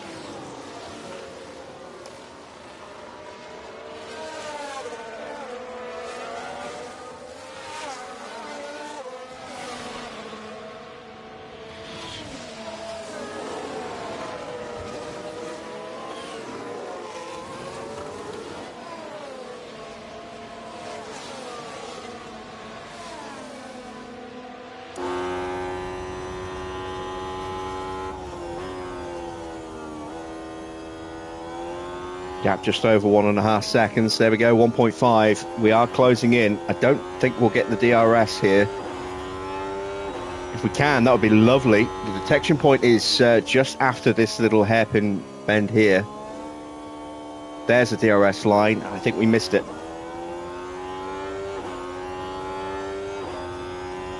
Part knowledge. Is that only contributing to the final confidence level, or does it have a further impact during the race?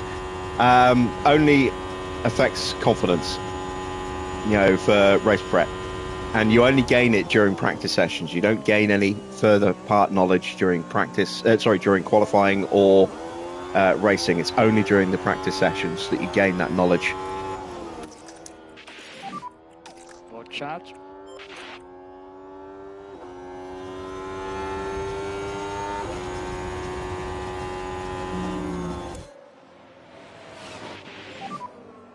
We look to go around the outside of Verstappen here. Becomes the inside. And we are through. And Gasly makes a move on Max as well, who just touched his wheels onto the gravel there. Max will retake the position. Max, it looks like he's picked up some, is that underfloor damage for Max? No part would suggest that he's got anything else. So I think Max has damaged his underfloor, running a little wide there when we got through against him.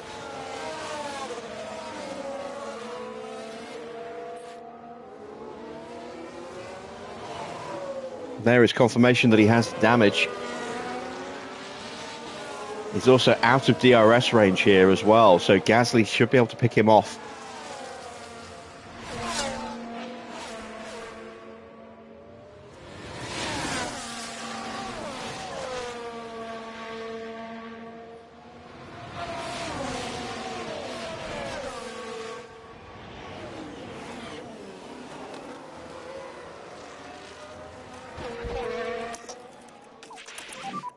The use overtake.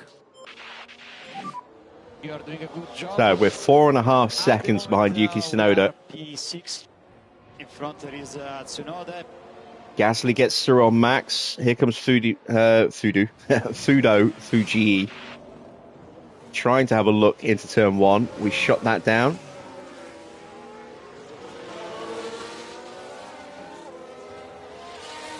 Max got back in front of Pierre.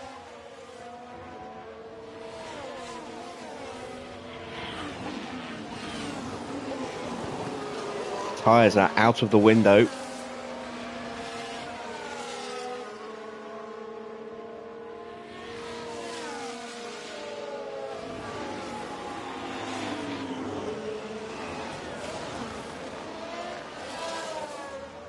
Let's see.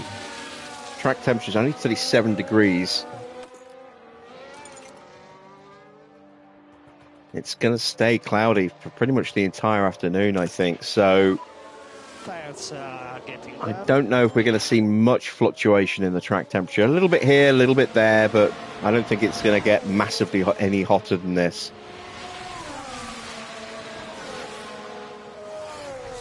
Grip level will reach its zenith pretty soon as well, according to that.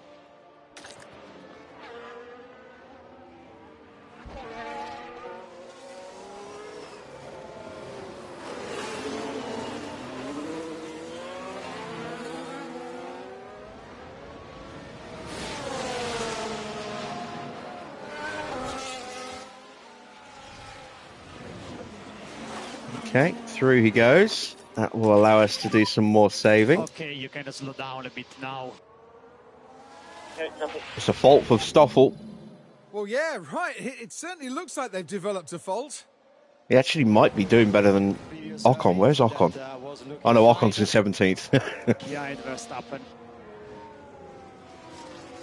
And Enzo, ever since he had that lockup and lost all those places in that time, he's just fallen further and further behind out of the slipstream.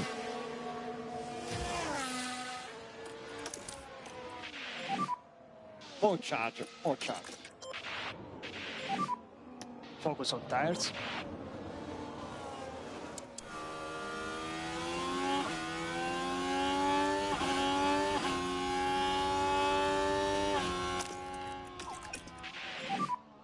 Overtake available.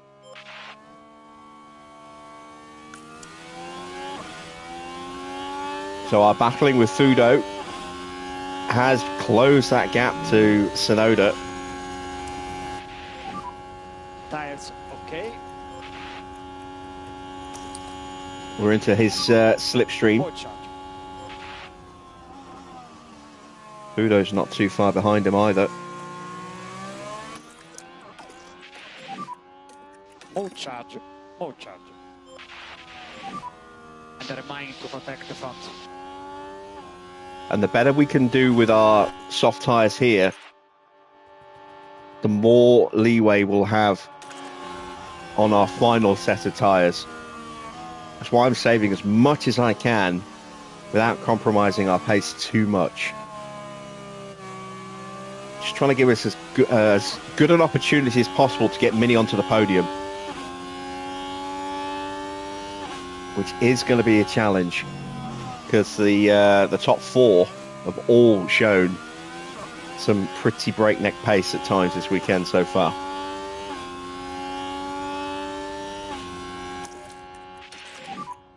More charge, more charge.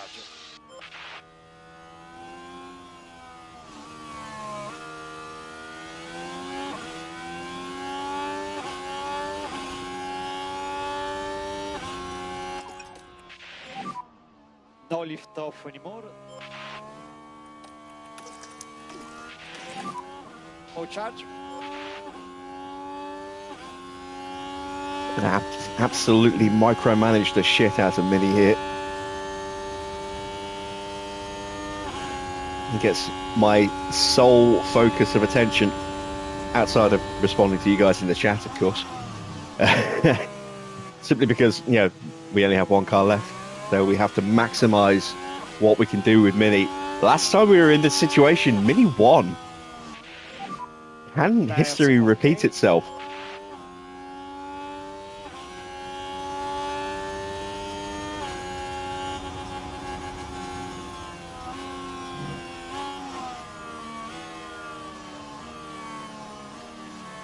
And we're in a position now where the battery is looking pretty healthy, so we can actually break away from Fudo and get onto Yuki and then do a little bit more saving. And we're only 8 seconds off the lead now.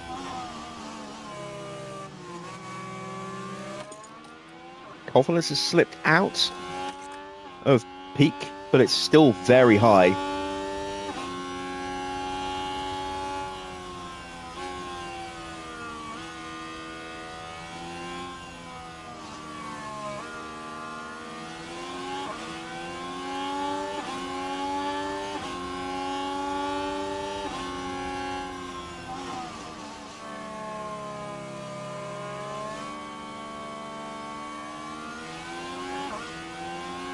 And I think this might be where we try and break away, as Tsunoda and Fudo's gap has gone up. That's okay. Okay.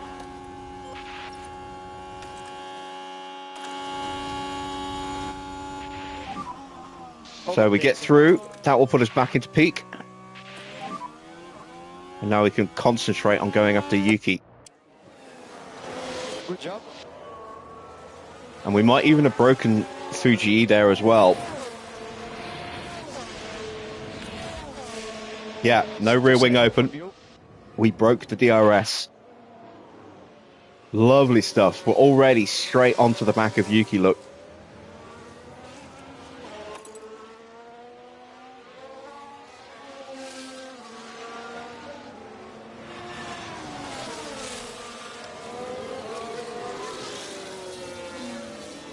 Lap 29, so we're just past the halfway point now.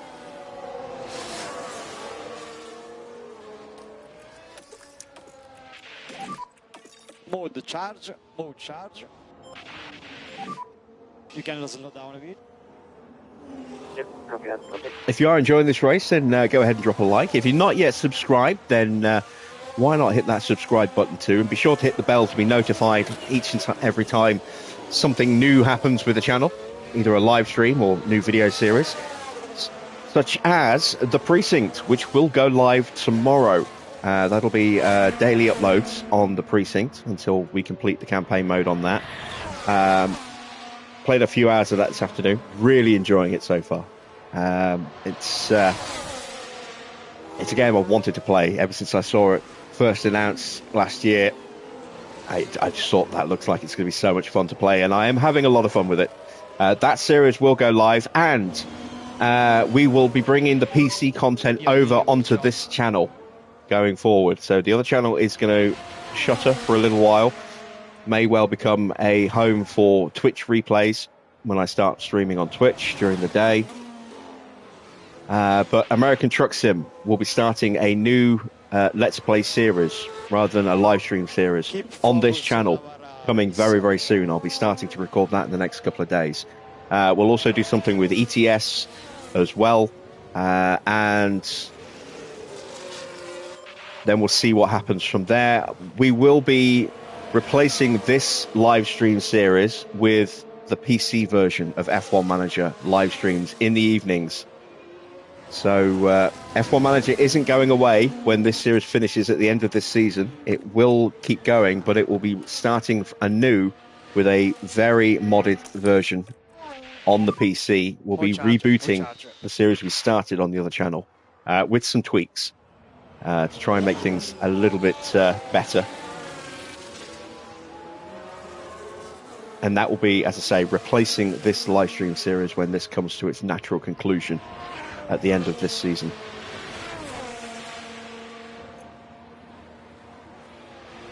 So plenty of stuff to come.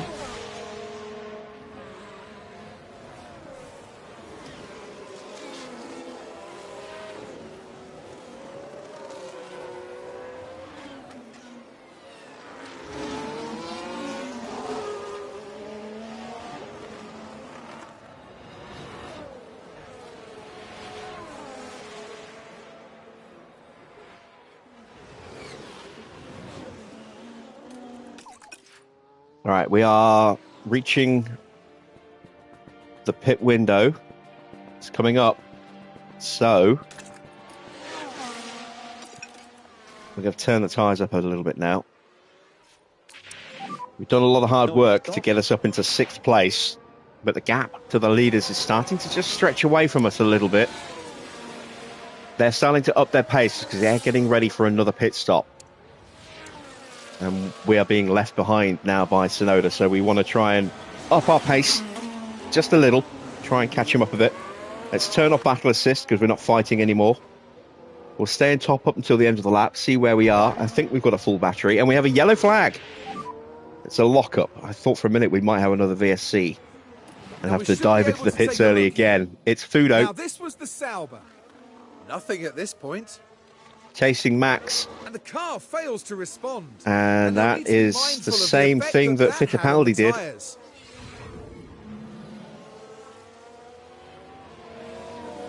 So that's dropped Fudo down into 9th place. He's right ahead of Behrman. There is Ollie Behrman right behind him.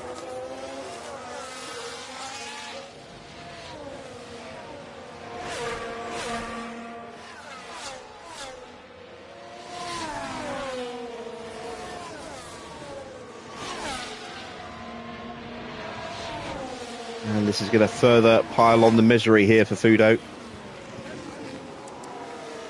Definitely hurt his tyres with that lockup as well. Down to 37%. He's going to be diving into the pits very soon. Maybe even now. Everything is ready. Stick with him a second.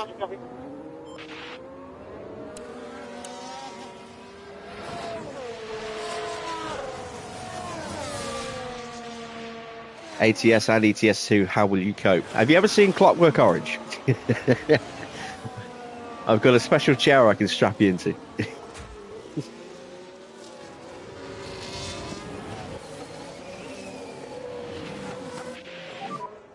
Tires update. I forgot to see what my battery was across the line because we were so busy looking at Behrman and Fuji there. Let's go into neutral. I think we're close enough to being full.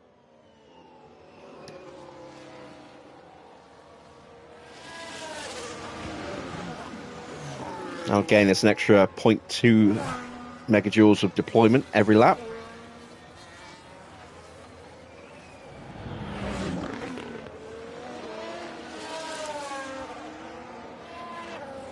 So 137.6 last time round. Let's see what we do this time.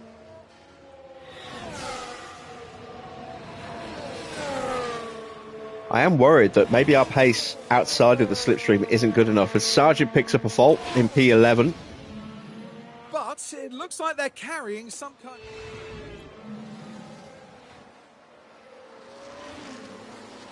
And yeah, battery is full. That's good.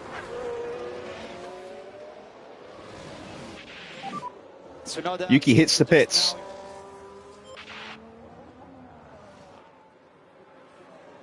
There we go, 135.9. That's a bit more like it.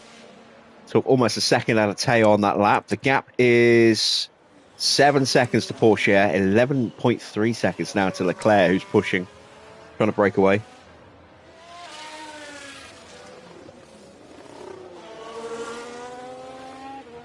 When should you and shouldn't you use battle assist? When you're battling, you should use battle assist. When you're not, you shouldn't. It's as simple as it boils down to. Using battle assist will mean that your driver will hold back just that little bit of extra battery deployment to use in either trying to, get past someone or hold someone behind them. So if you're not fighting anyone, the driver will still drive to that mentality. It's the same with the defensive driving. If you go into full defense, then even when you're not driving around someone, you will still potentially, if anyone gets anywhere slightly close to you, suddenly start to lose a lot of time, because you'll automatically start drifting into defensive driving. It's best to just turn those features down to the point where when they're not needed, so that there's no risk of you not using full battery deployment that you would normally use, or taking the racing line as you should normally. Charles Leclerc is in. Zhou and Piastri are side by side into turn 1, and it's medium tyres to the end for Charles Leclerc. Behrman comes in from P8.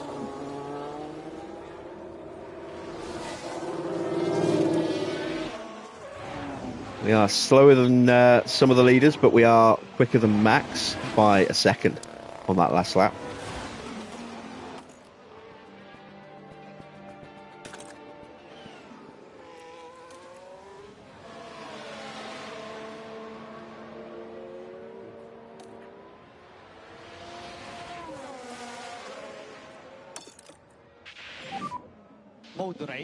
Mode race. Just try and up our pace a little bit now, because we're going to get undercut by cars around us, and I don't want us to lose out too much time and position. But I don't want to touch the battery. I want to save that for when we come out of the pits, because we will be going for a fastest lap attempt. And same reason for the fuel. I want to have that fuel for the fastest lap, and then also to maybe try and just help close up a little bit.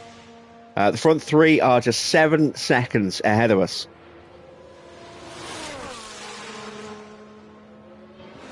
And we are about to see some more action in the pit stops. Zhou has to go another lap. Oscar is the one who's coming in. So we've got a real chance here to close up on the front two. A little bit more.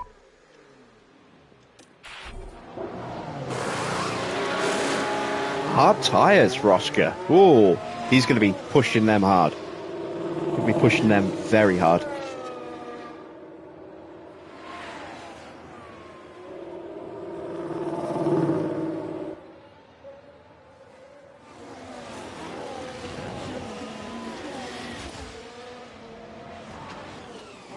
Yeah, I mean, generally I will use Battle Assist when I'm in a train, because I like to try and use the trains to try and refill the battery without losing too much time, because I'm getting DRS.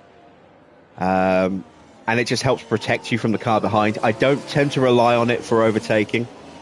I mean, if you get alongside in a braking zone, Battle Assist will kick in at that point and then can help you get through coming out of the corner. But generally, when I'm trying to overtake somebody, I'm usually using the battery, and I turn the Battle Assist off at that point, and I just let full deployment kick in. Because when you're in push mode and you've got Battle Assist on, you can end up using your battery a lot more than you would in just full push mode. So it can sometimes make the attack a little bit more successful, or increase the chances of it being successful, but you'll also burn up even more battery in the process. In comes Zhou. Porsche is going for at least one more lap. Let's see what he did across the line. He did a 135.2. We did a 136.3. Soft tyres for Zhou. Is he going to try and take those to the end? I would imagine probably. We're going to try and do... actually, no, we're going to box this lap. You're ready to push forward. Because Porsche is probably going to box this lap. We'll hammer what's left of the tyres. See if we can close the gap up a little bit more. Certainly stretch the gap to Max a little bit more. There's Oscar. And he's stuck behind Yuki, Lawson and Tsunoda. Tsunoda has stopped, but isn't going to give that place up easily.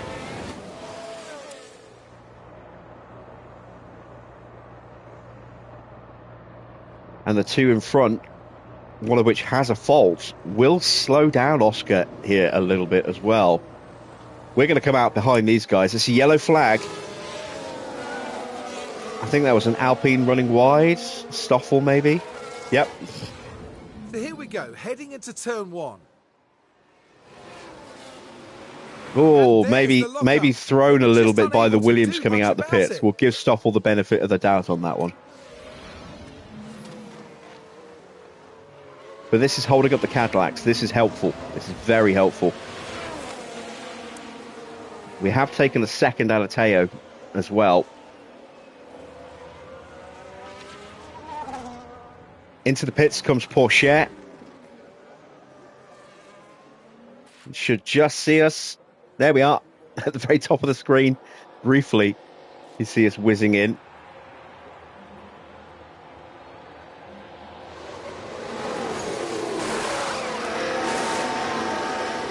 Soft tyres for Teo. It's not the quickest of stops, 2 seconds. But does the job. Gasly's boxing behind us, so that's one car we won't have to worry about. There goes Tsunoda and the Cadillacs. There goes Sargent. Gasly has got out of that way of us. But we are going to have Ocon, Russell and Hajar in the way as well. They all need to stop. Confidence has actually reset, so this actually might work in our favour a little bit, because now we can try and get some overtakes in to get the confidence right back up again just before we hit everything for the flying lap.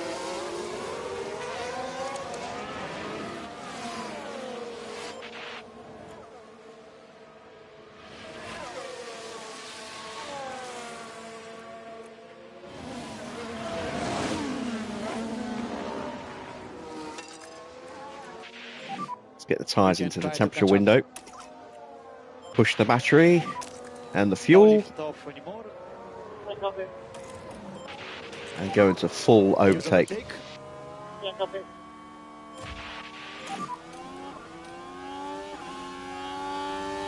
We have so much more grip that we should hopefully be able to fly past in the corners.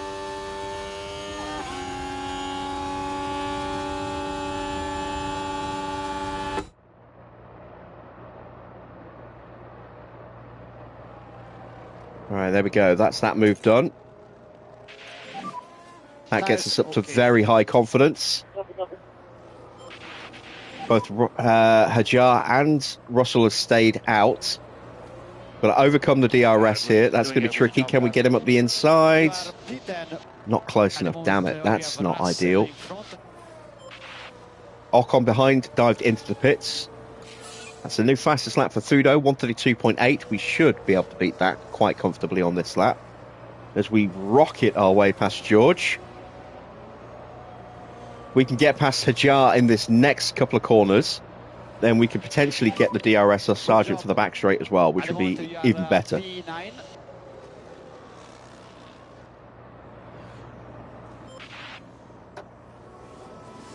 There we go, up the inside. Just outside of DRS range. We're at maximum confidence now. And we're in DRS range. This is going to help immensely in our flying lap attempt. There's the DRS detection point. We might even have the move done before we get to the detection line, to the activation point here. Potentially. Not quite. There's the activation point. We will go flying through. We haven't set a purple sector yet. Oh, no wonder. Charles Leclerc has just hit it out the park with a 132.7. Okay, good job there. Just in front of you. We're on for a purple final sector, though. It's a 134.4. Oh, we're miles off. Oh, I did not expect that. We just lost a lot of time then in the first couple of sectors, I would imagine. Let's see. Leclerc did 24, 27.6 and 40.8. Yeah, he was half a second quicker in the first sector. He was 1.1 seconds quicker in the middle sector. And only a tenth faster in the final sector. So the first two sectors hurt us. The middle sector in particular. You know, really hurt us. Try to cool it down a bit more. Piastri's got a fault. I didn't even spot that. Piastri has developed a fault. So a bad afternoon for him has just got worse. Max still needs to stop again. That will happen this lap, I would imagine. But this is looking like this could be a comfortable win for Charles Leclerc. He's 12 seconds ahead of Zhou.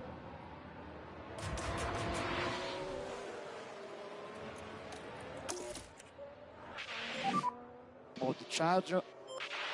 Tsunoda gets up into third place. He has stopped as well. But Max has stayed out. No overtake.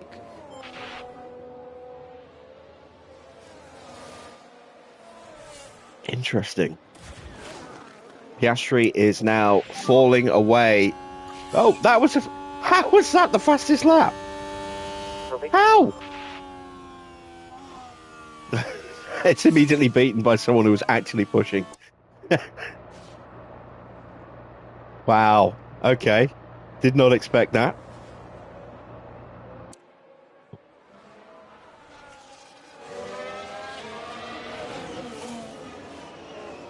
We're less than 5 seconds behind Oscar, and he has got that issue. It's meant he's dropped out of DRS range. Everybody's starting to pile up behind Verstappen. This is just going to help Leclerc even further. If Max can hold them up before he hits the pits, which he's got to do this lap, surely.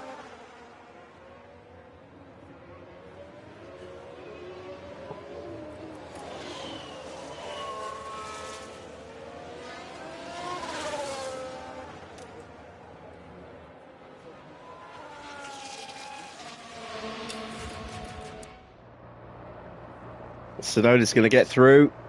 Will Porsche make the move as well? Will they all make the move? Oh, they will. They just absolutely dogpile onto Max Verstappen there. He loses 3 places in one corner. And he stays out. Why?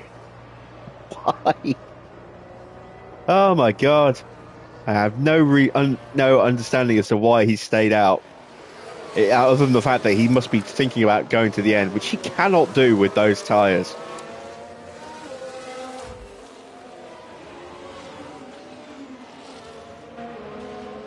That makes no sense whatsoever.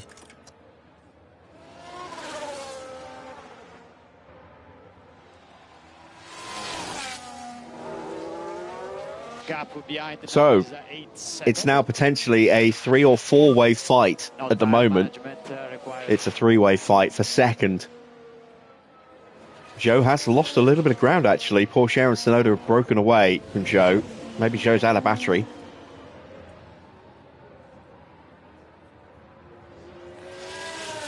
But we are definitely in the hunt for third. I think third is going to be a mighty achievement.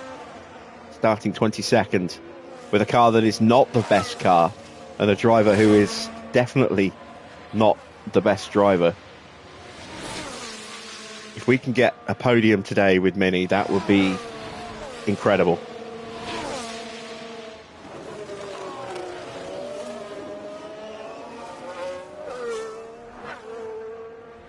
Does Max box? No, he doesn't. Good. Because now we need him.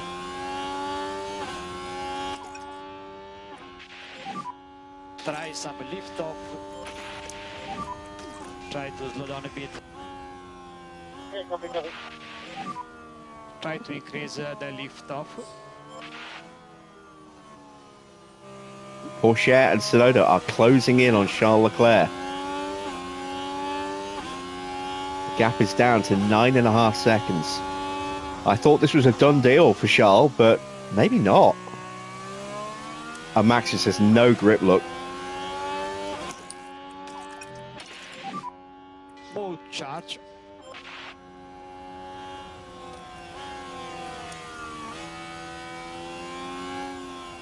We're now 4 seconds behind Oscar, though. That little half a lap there behind Max cost us a lot of time.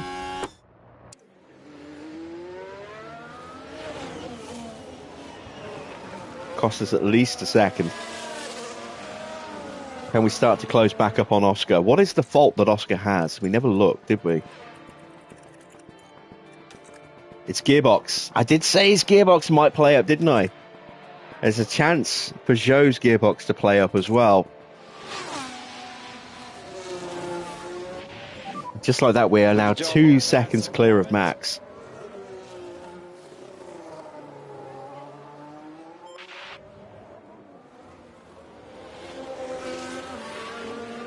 Pourchaire's got the gap down to 7 seconds as Max finally hits the pits.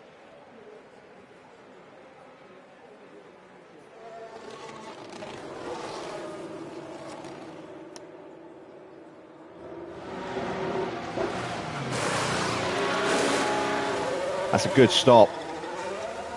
It's just a shame it's taken them this long to pull their finger out their ass and make it. It's ruined any chance Max had of a strong finish. He should be good for points, but I mean, he does have that underfloor damage, let's not forget.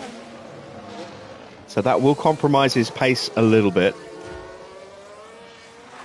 Are they brand new? I bet they're brand new softs as well. Yep, brand new softs.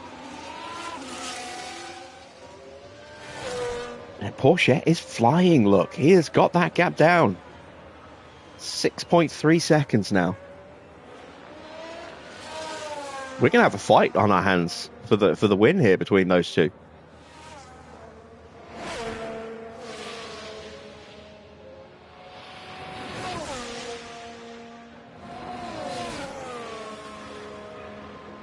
I'm not sure if Teo's ever won a race, actually. I know he's had a podium or two.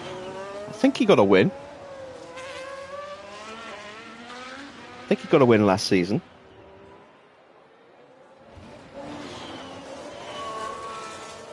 We'll have to look at his career record at the end of the Grand Prix. See if it shows it. I don't know if it will because he's not one of our drivers. It might only show points earned. I mean, it should show wins if he's got any.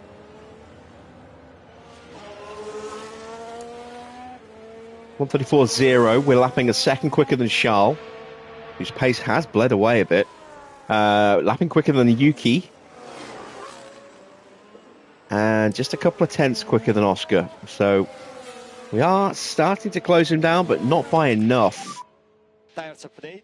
And I don't have any spare tyre wear to really push the tyres either, unfortunately.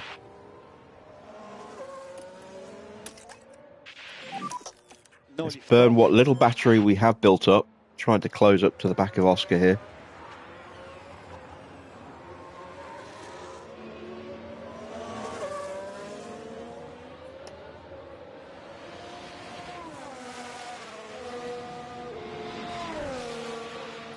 Yellow flag.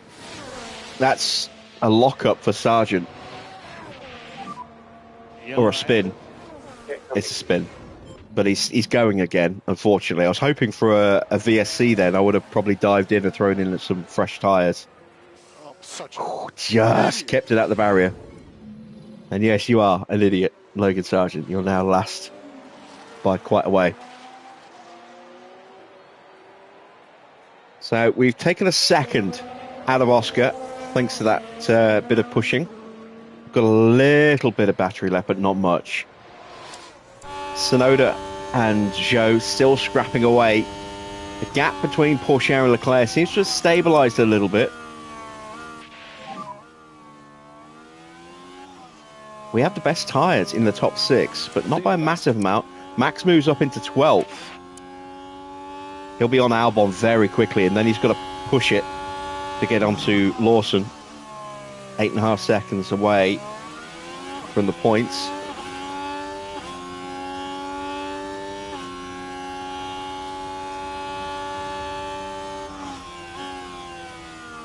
I'm going to burn my entire battery just to get into DRS range here.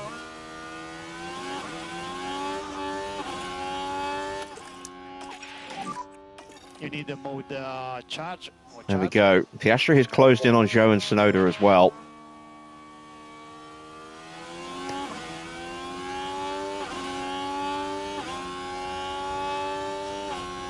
So what looked like we might have a big battle for second now looks like it's going to be a four-way battle for third. And And I do like our chances in Keep that. focus on our race. I still think Leclerc is going to win this Grand Prix, stretching the gap back up a touch. But Porsche does have the soft tyres, so he has the opportunity to really push very hard over 1 or 2 laps to take massive bites out of Leclerc. It's then whether or not those tyres will sustain the right level of pace to keep him close enough to get into range to actually attack him.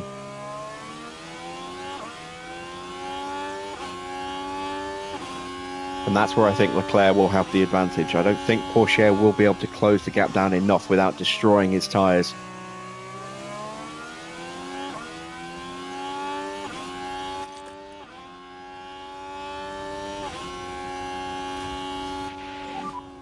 Piastri in front of you.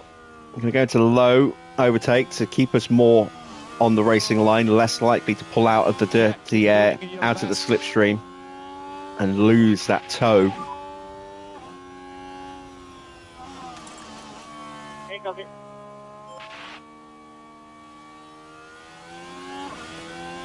We want to save as much tyre and fuel as we can while we're battery harvesting as well, but we cannot risk losing the slipstream and the DRS. You can see Piastri falling behind because he pulled out of the slipstream. That's exactly there. A massive visual indicator of what I was just talking about. Not pulling out of the slipstream. That's why I put him into low overtake.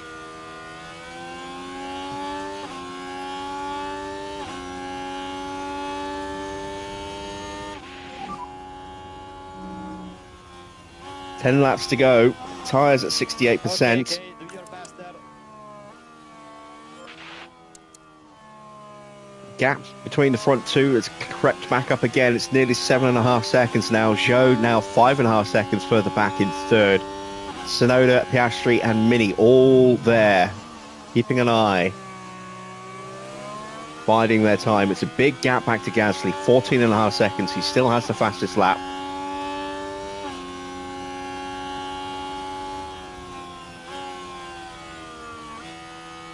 And as much as I would like the fastest lap, I'm not going to go chasing it. If we happen to get it while we're trying to attack, a bonus. If we don't, I'm not going to sweat it. Not going to risk a podium to try and get one bonus point. That's just bad maths.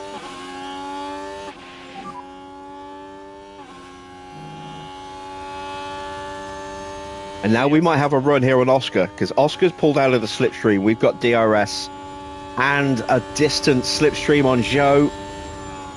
And we are through. And we have a yellow flag. More charger. Yeah, copy. Oh, the yellow flag stopped us from making the overtake. Oh, come on. Logan Sargent again.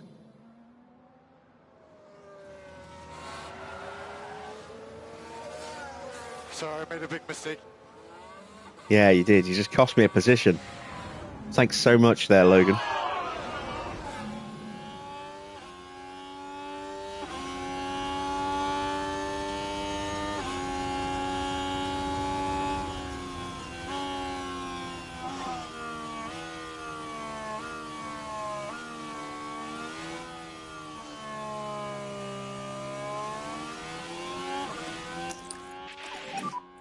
More charge. Okay, copy. We're at risk of being dropped.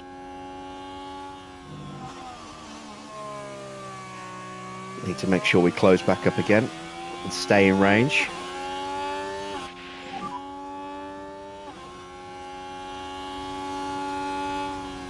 No problem, no problem.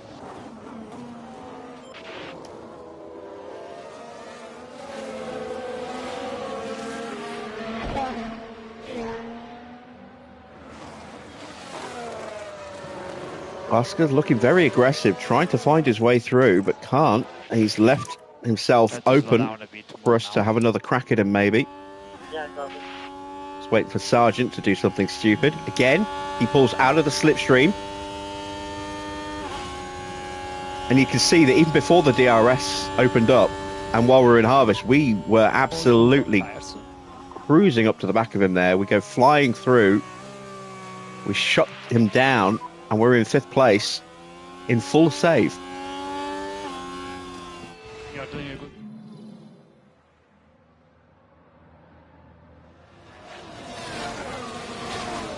That is the most visual indicator I can give you of just how powerful the slipstream is in this game.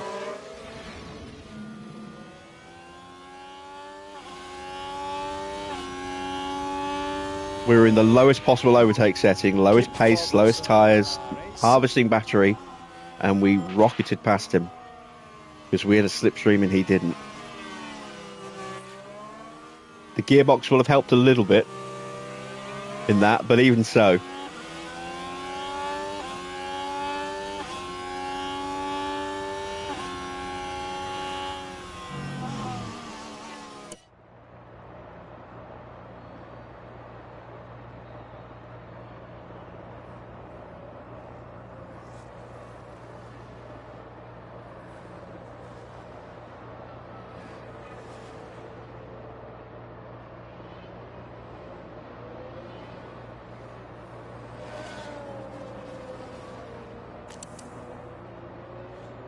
Definitely winning the battle of the tyres.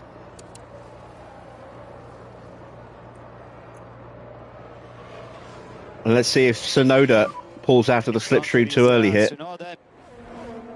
Keep focus on your race now. Again, look, Oscar. Now, is he doing that or is he driving in clean air? I wonder if he's trying to drive in clean air to protect his gearbox.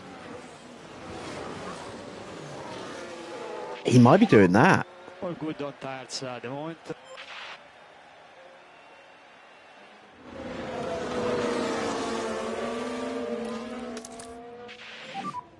Oh, charge.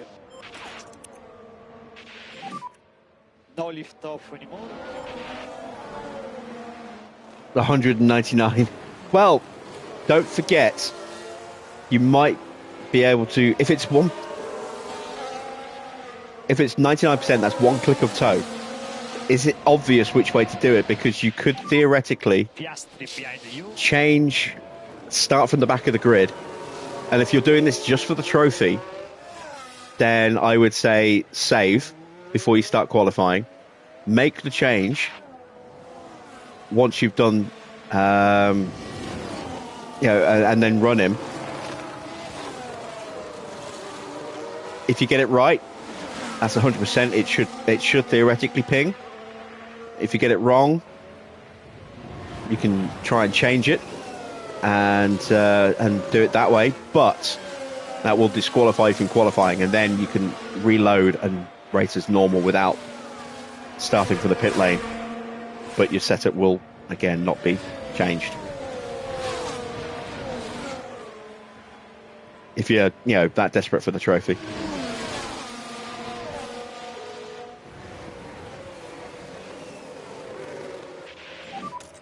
Piastri behind.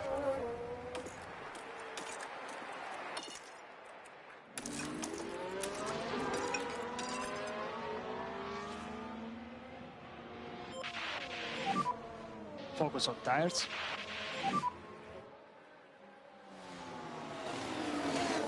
Okay. Can we get around Sonoda here? Yes, we can.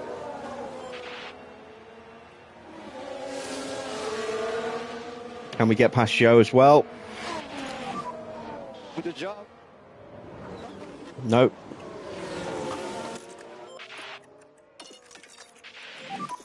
Try to slow down a bit. Yeah, okay. We need to increase slightly a bit more the lift off.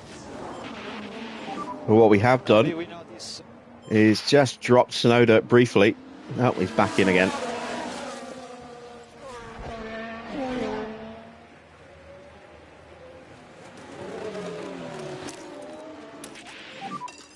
Use overtake. All right, let's try and break away now.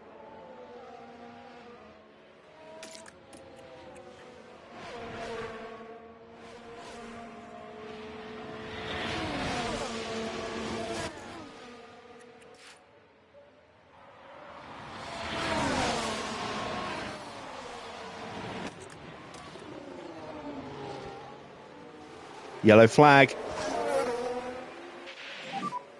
This time we will complete the move, though.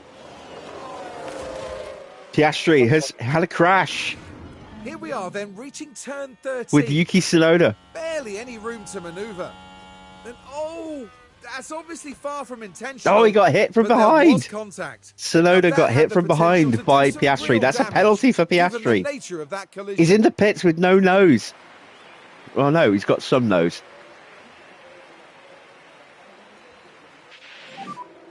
5 laps to go. So this means that Piastri is now probably a lock for fastest lap.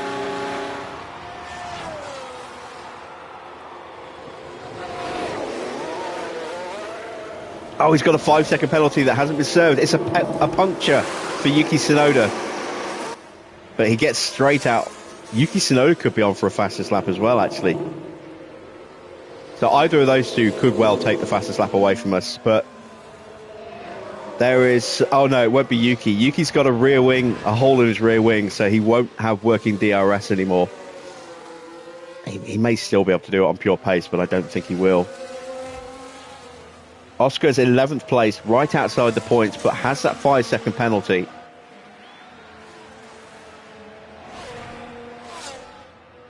Was I able to drop Zhou? It's so close as to whether I could drop him or not. He's got the slipstream, Tires update. but he didn't get DRS, and that probably saved us. We may actually give Zhou the fastest lap here. I don't know. We didn't break him across that line either, so we're out of battery. We got the fastest lap, and we held it. Zhou didn't take it from us. And we have another yellow flag. A lockup for Logan, for Lance. Right, we're at turn 9. That's the location for this one. Well, you Yeah, can we've see seen the that lockup a couple of times now, haven't we? And in all the excitement of us fighting here, Porsche has closed the gap to just 4 seconds to Charles Leclerc. I don't know. There could still be a fight there.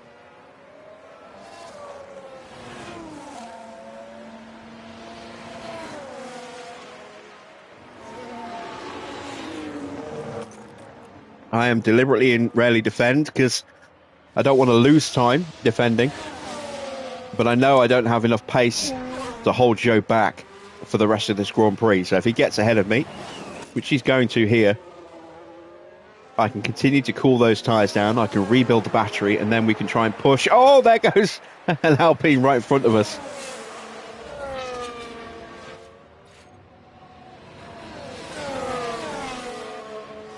It's a Stoffel watch moment. All right, so far. That's it. That's the spin. That's one way of want to make again. Observing a blue flag, I suppose. And look at the team there. They all... Stoffel now very much last.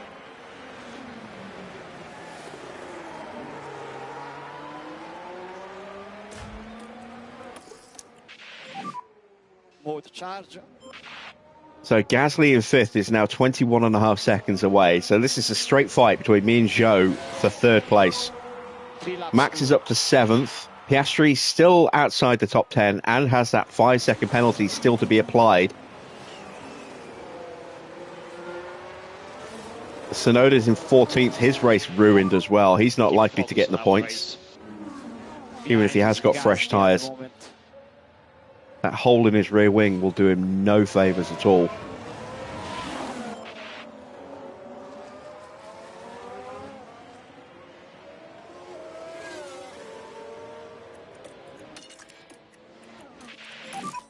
If you can push a bit more.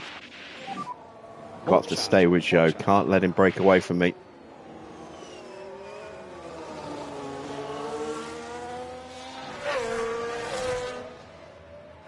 There we go. Okay, mode charge. Mode charge. Max under pressure from Fudo. has that underfloor damage. Let's not forget. If he has another moment like that, that could be an instant retirement. We've seen that happen before to a couple of drivers. It's happened to Mini. No, it hasn't happened to Mini, sorry. It's happened to Antonelli. Remember, his first run at Monza for Cadillac broke his underfloor.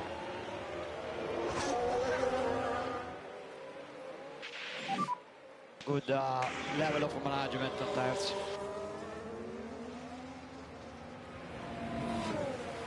Piastri now into the top 10. 2 laps to go.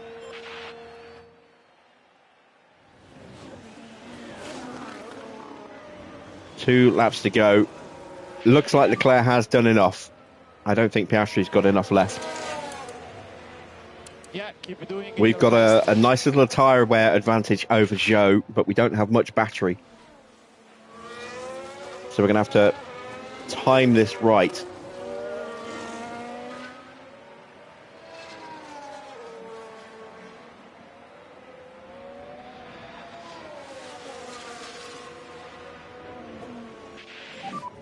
Okay, do your best there. The gaps are opening up. You can see Zhou slowing right down because he's going defensive. He might be harvesting his battery as well. You never know. You can have some lift off. Yeah, copy. Overtake available. Copy. Try to close the gap as much as possible.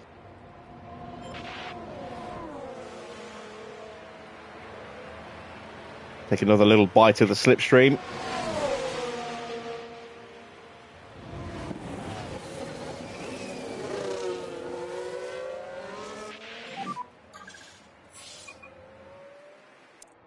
Zhou's going to give us the DRS. Fantastic. Thank you. Yellow flag. Red flag. Red flag. We're going to have one lap. We're in third place. Could we still win this Grand Prix? What the hell happened to Albon? No, that was it. It was the final lap, so they called it. Great performance from the Ferrari driver. We got that just across the line. Performance today to have made the top 10. Not many would have Or expected did we? this from the team, to be honest. But just look at this. The overwhelming excitement for those celebrating. We'll have to wait for the this official achievement. confirmation. And the Monegasque driver certainly proved his worth. Ah, What we a didn't. Terrific drive today. Because there's a podium. Their first win of the season. There wouldn't be a podium if we'd made it. Be very proud, I'm sure. Ah, that red flag came out And just that's as we were podium making the complete overtake. for the Chinese Grand Prix.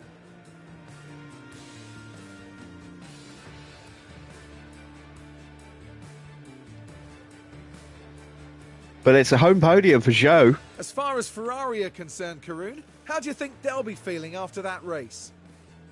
It was a strangely mixed weekend for them. We saw one driver put in a strong performance, but it was a different story for the other. Definitely positives there, though. The next round of the season will see Formula One return to the States as the glitz and the glamour of Las Vegas awaits.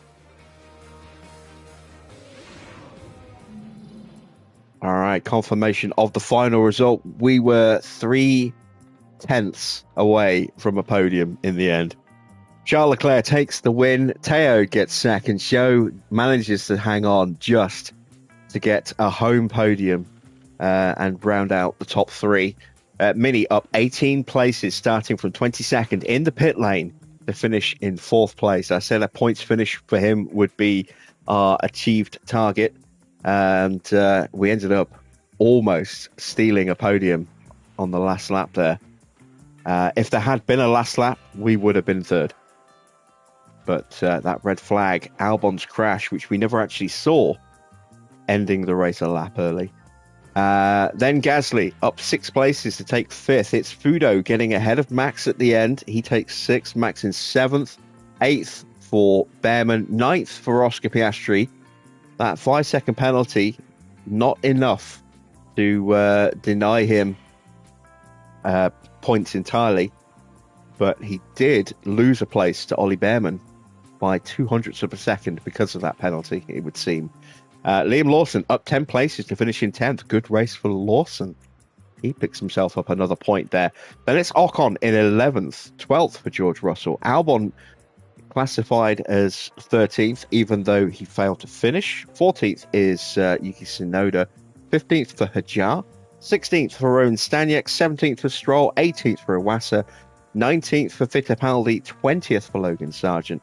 21st and a lap down for Stoffel Vandoorne. Last car on the track. And Kimi Antonelli, the other retirement, just getting hit there by Iwasa and taking out at turn 1, and that ruined our chances of winning this Grand Prix, unfortunately. In the driver's standings, no points then for Kimi. Oscar, though, only gaining 2 points.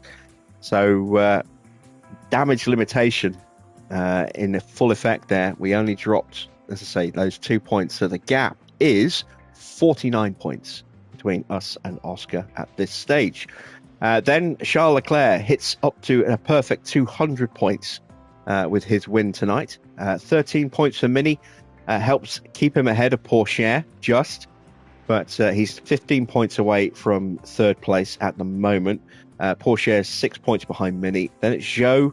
His podium has helped pull him away from Verstappen on 165 points now. Lost 3 points to Pourchaire, but has taken a couple of points out of Mini. Then it's Tsunoda in 8th. 9th is Logan Sargent. Gasly gets himself up into the top 10 with his 5th place finish there. Ocon drops down into 11th place on 37 points. And it's George with 28 in 11th. Just 1 point behind now in 13th. Ollie Behrman, 4 points earned today. He's now on 27 points. 23 points for Fudo after picking up a solid result in P6. Isaac Hajar is 15th with 14 points. Lawson's bonus point for getting 10th there moves him up to 12, but he stays in P16. 7 points behind is Alex Albon, 17th, just 5 points for him. 18th, Roman Staniak, 2 points for the Williams driver, 2 points for Stroll in 19th and the second RB. Fittipaldi, 20th with a point. And then it's Iwasa, 21st, no points for him. And Stoffel is 22nd, no points for him. In the constructors' standings, 13 points for Ferrari today. We're up to 552. We've lost a little bit of ground to Cadillac, but only 4 points.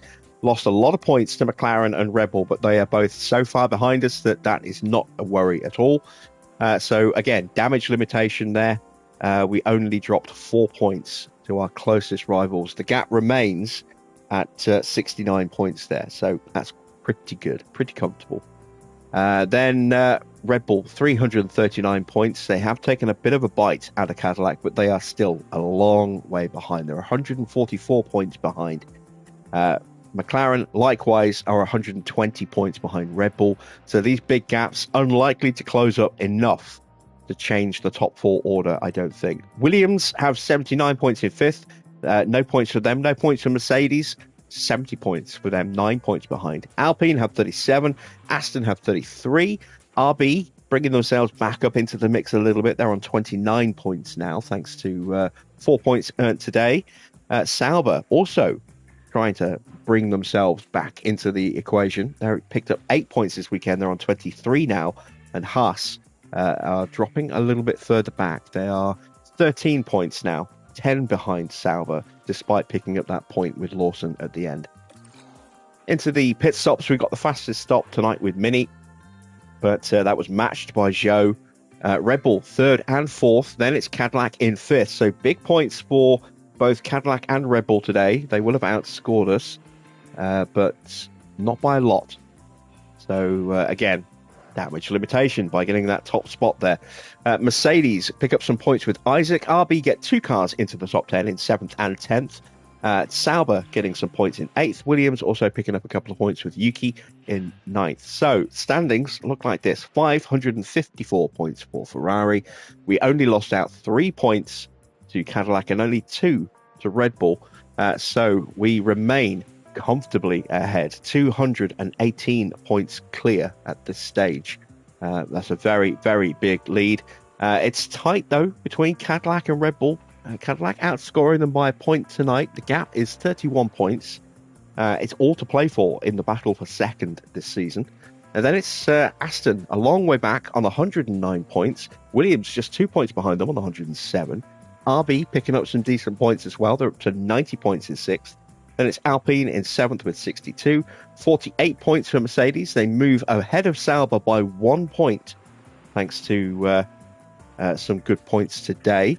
Then Haas down in 10th have 39 points. McLaren yet to improve on their best time of 2.27 and still without a point in the competition for the second season in a row.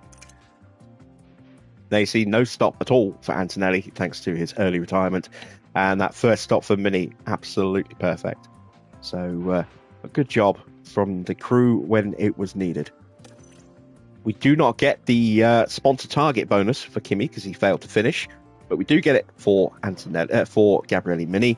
So with no contract bonuses needing to be paid, 1.187500 is added to the bank balance. And let's head back to HQ to assess the damage and start getting prepped for tomorrow night's stream.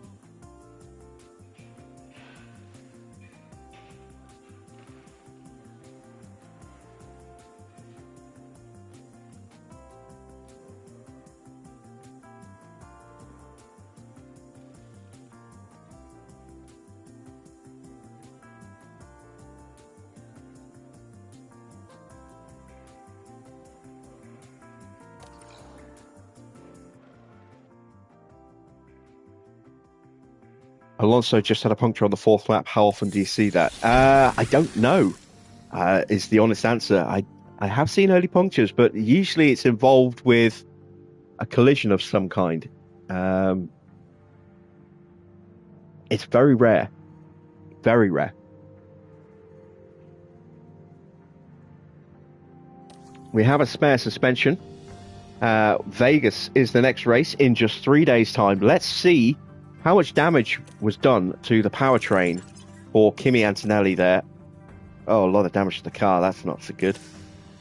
Oh, yeah. That was, an 88% gearbox, if memory serves? That ERS was at, 80-something percent. The engine was at 80 as well, somewhere in that region, 81, 82. Oh, dear. That's terrible. And that was a low-impact collision as well, both with the driver and with the wall. That's a huge amount of powertrain damage for such a low-impact crash. Oh, that's not good. Well, it's just as well we had that new engine now, isn't it? We'll put the practice engine in for Vegas practice. We'll go to that ERS. That's a problem now, potentially. We might have to buy a new ERS. Another new ERS. And it's just as well we got a new gearbox, because now we're in trouble with gearboxes again. Okay. Let's dive into the inbox. So, we know that there's a lot of damage. A chassis, a front wing, and a suspension all destroyed. Those spare parts that we made, they're all gone. Or most of them. Let's see. We voted against changing the cost cap, increasing it by 5 mil. So it will remain the same. Our vote there, tipping the scales, making it 6-5 against. McLaren, Mercedes, Williams, Haas, and Cadillac all wanting that extra 5 mil in the cost cap. Red Bull, Alpine, RB, Sauber, and Aston joining us in voting against it. So no effect. We will not gain an increase to the cost cap. We're not going to be here next season anyway, but yeah, good to see. Let's not do that. Let's stop. Press the wrong button. Gio's rating has gone down. That might affect his marketability. I hope it doesn't. Let's fix up the car as best we can. We do have a spare remaining in the chassis. And we have a spare in the front wings. Glad I made those extra front wings now, or that extra front wing now. Gonna have to make some more. We have a spare suspension as well. We're also high risk on the rear wing, medium on the underfloor and side pod. medium and high on the side pod and underfloor. Medium risk on the suspension, so we're going to need another suspension.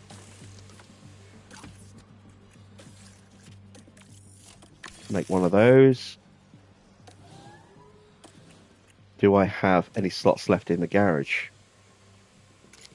Yes, I do. All right, so let's build a front wing.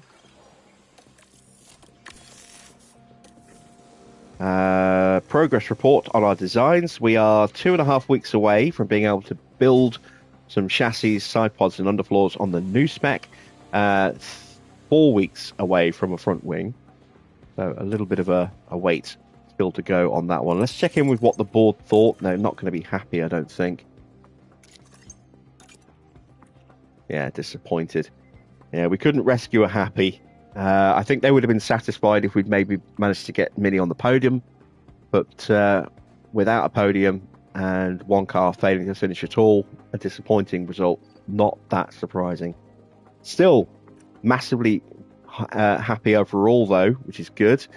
Satisfied with progress on the objectives. We are way ahead of target for these at the moment, which is excellent news. Let's check in with our facilities. Down to 79% now for our simulators. The refurb still has a month to go, 4 weeks until that's done. Everything here is okay. Everything here is okay. Boardroom is getting a little low. Might consider another upgrade. Oh, yeah, that's too expensive. Forget that. We're missing an email. There we go. Staff survey results for September. So Kimmy, fully enthusiastic, no issues whatsoever. Same for Spinny and Benici. Mini is enthusiastic, has an issue with salary, but it's a neutral issue at the moment. He thinks he could be earning a little bit more. I think he needs to prove himself a little bit more before we offer him any kind of increase to his salary. Enrico Cardale and Diego Tondi, very unhappy with our drivers. That's probably because our reserves are declining and we've got Mini in the car. They see Diego, always happy. He's a happy chappy. Mick is absolutely loving life back at Ferrari. Giovinazzi, unhappy with car performance. Arvid is enthusiastic but a little miserable about his salary. Giovinazzi actually only positive, as is Cardley and Tondi. They have slipped a little bit. 2 days to go until Vegas.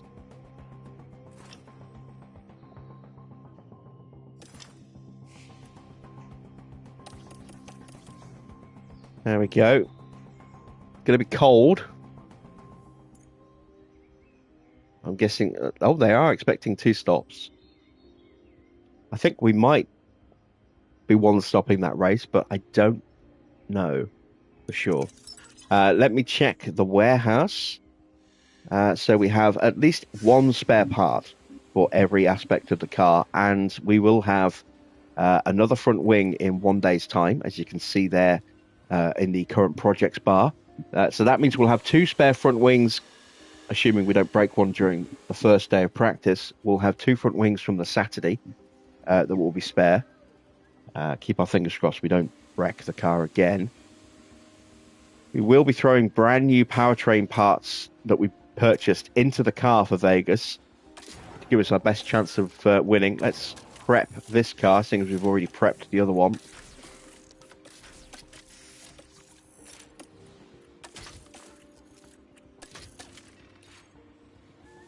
There we go. And that is everything that we needed to get done. So, I hope you've enjoyed tonight's race. If you have, then drop a like. If you're not yet subscribed, then go ahead and hit that subscribe button as well. Be sure to hit the bell to be notified of new content coming. We've got The Precinct as a live stream series. Sorry, as a Let's Play series going live on the channel tomorrow. I'll try and get those out on a daily basis.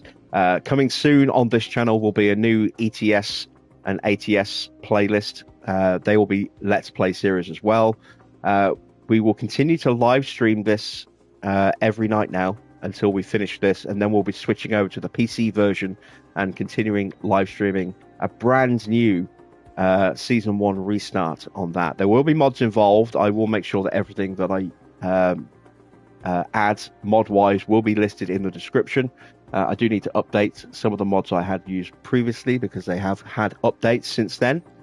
And as I say, we're going to shutter the other channel for a little while. I'm not going to get rid of it. I'm just going to stop uploading on it for a while. And as I say, that may become a storage ground for Twitch replays going forward. I don't know what I'm going to do with it yet. We are going to keep it around. If you do want to subscribe to that channel, then I would definitely recommend that you go ahead and do that as well.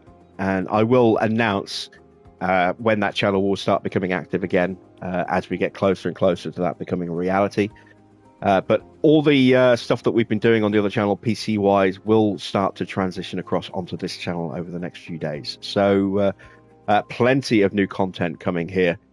So definitely make sure you want to hit that bell and get that notification every time something new drops, be it a Let's Play series or be it a live stream. So I hope you've enjoyed tonight's race. As I say, if you have, then hit that like button. I'll be back tomorrow at the usual time, 8 p.m. on this channel for the next round, round 18, as we head to Las Vegas. And until then, that's it from me. Thanks for watching. I am Jim Bob, and I'll be back with more F1 Manager very soon.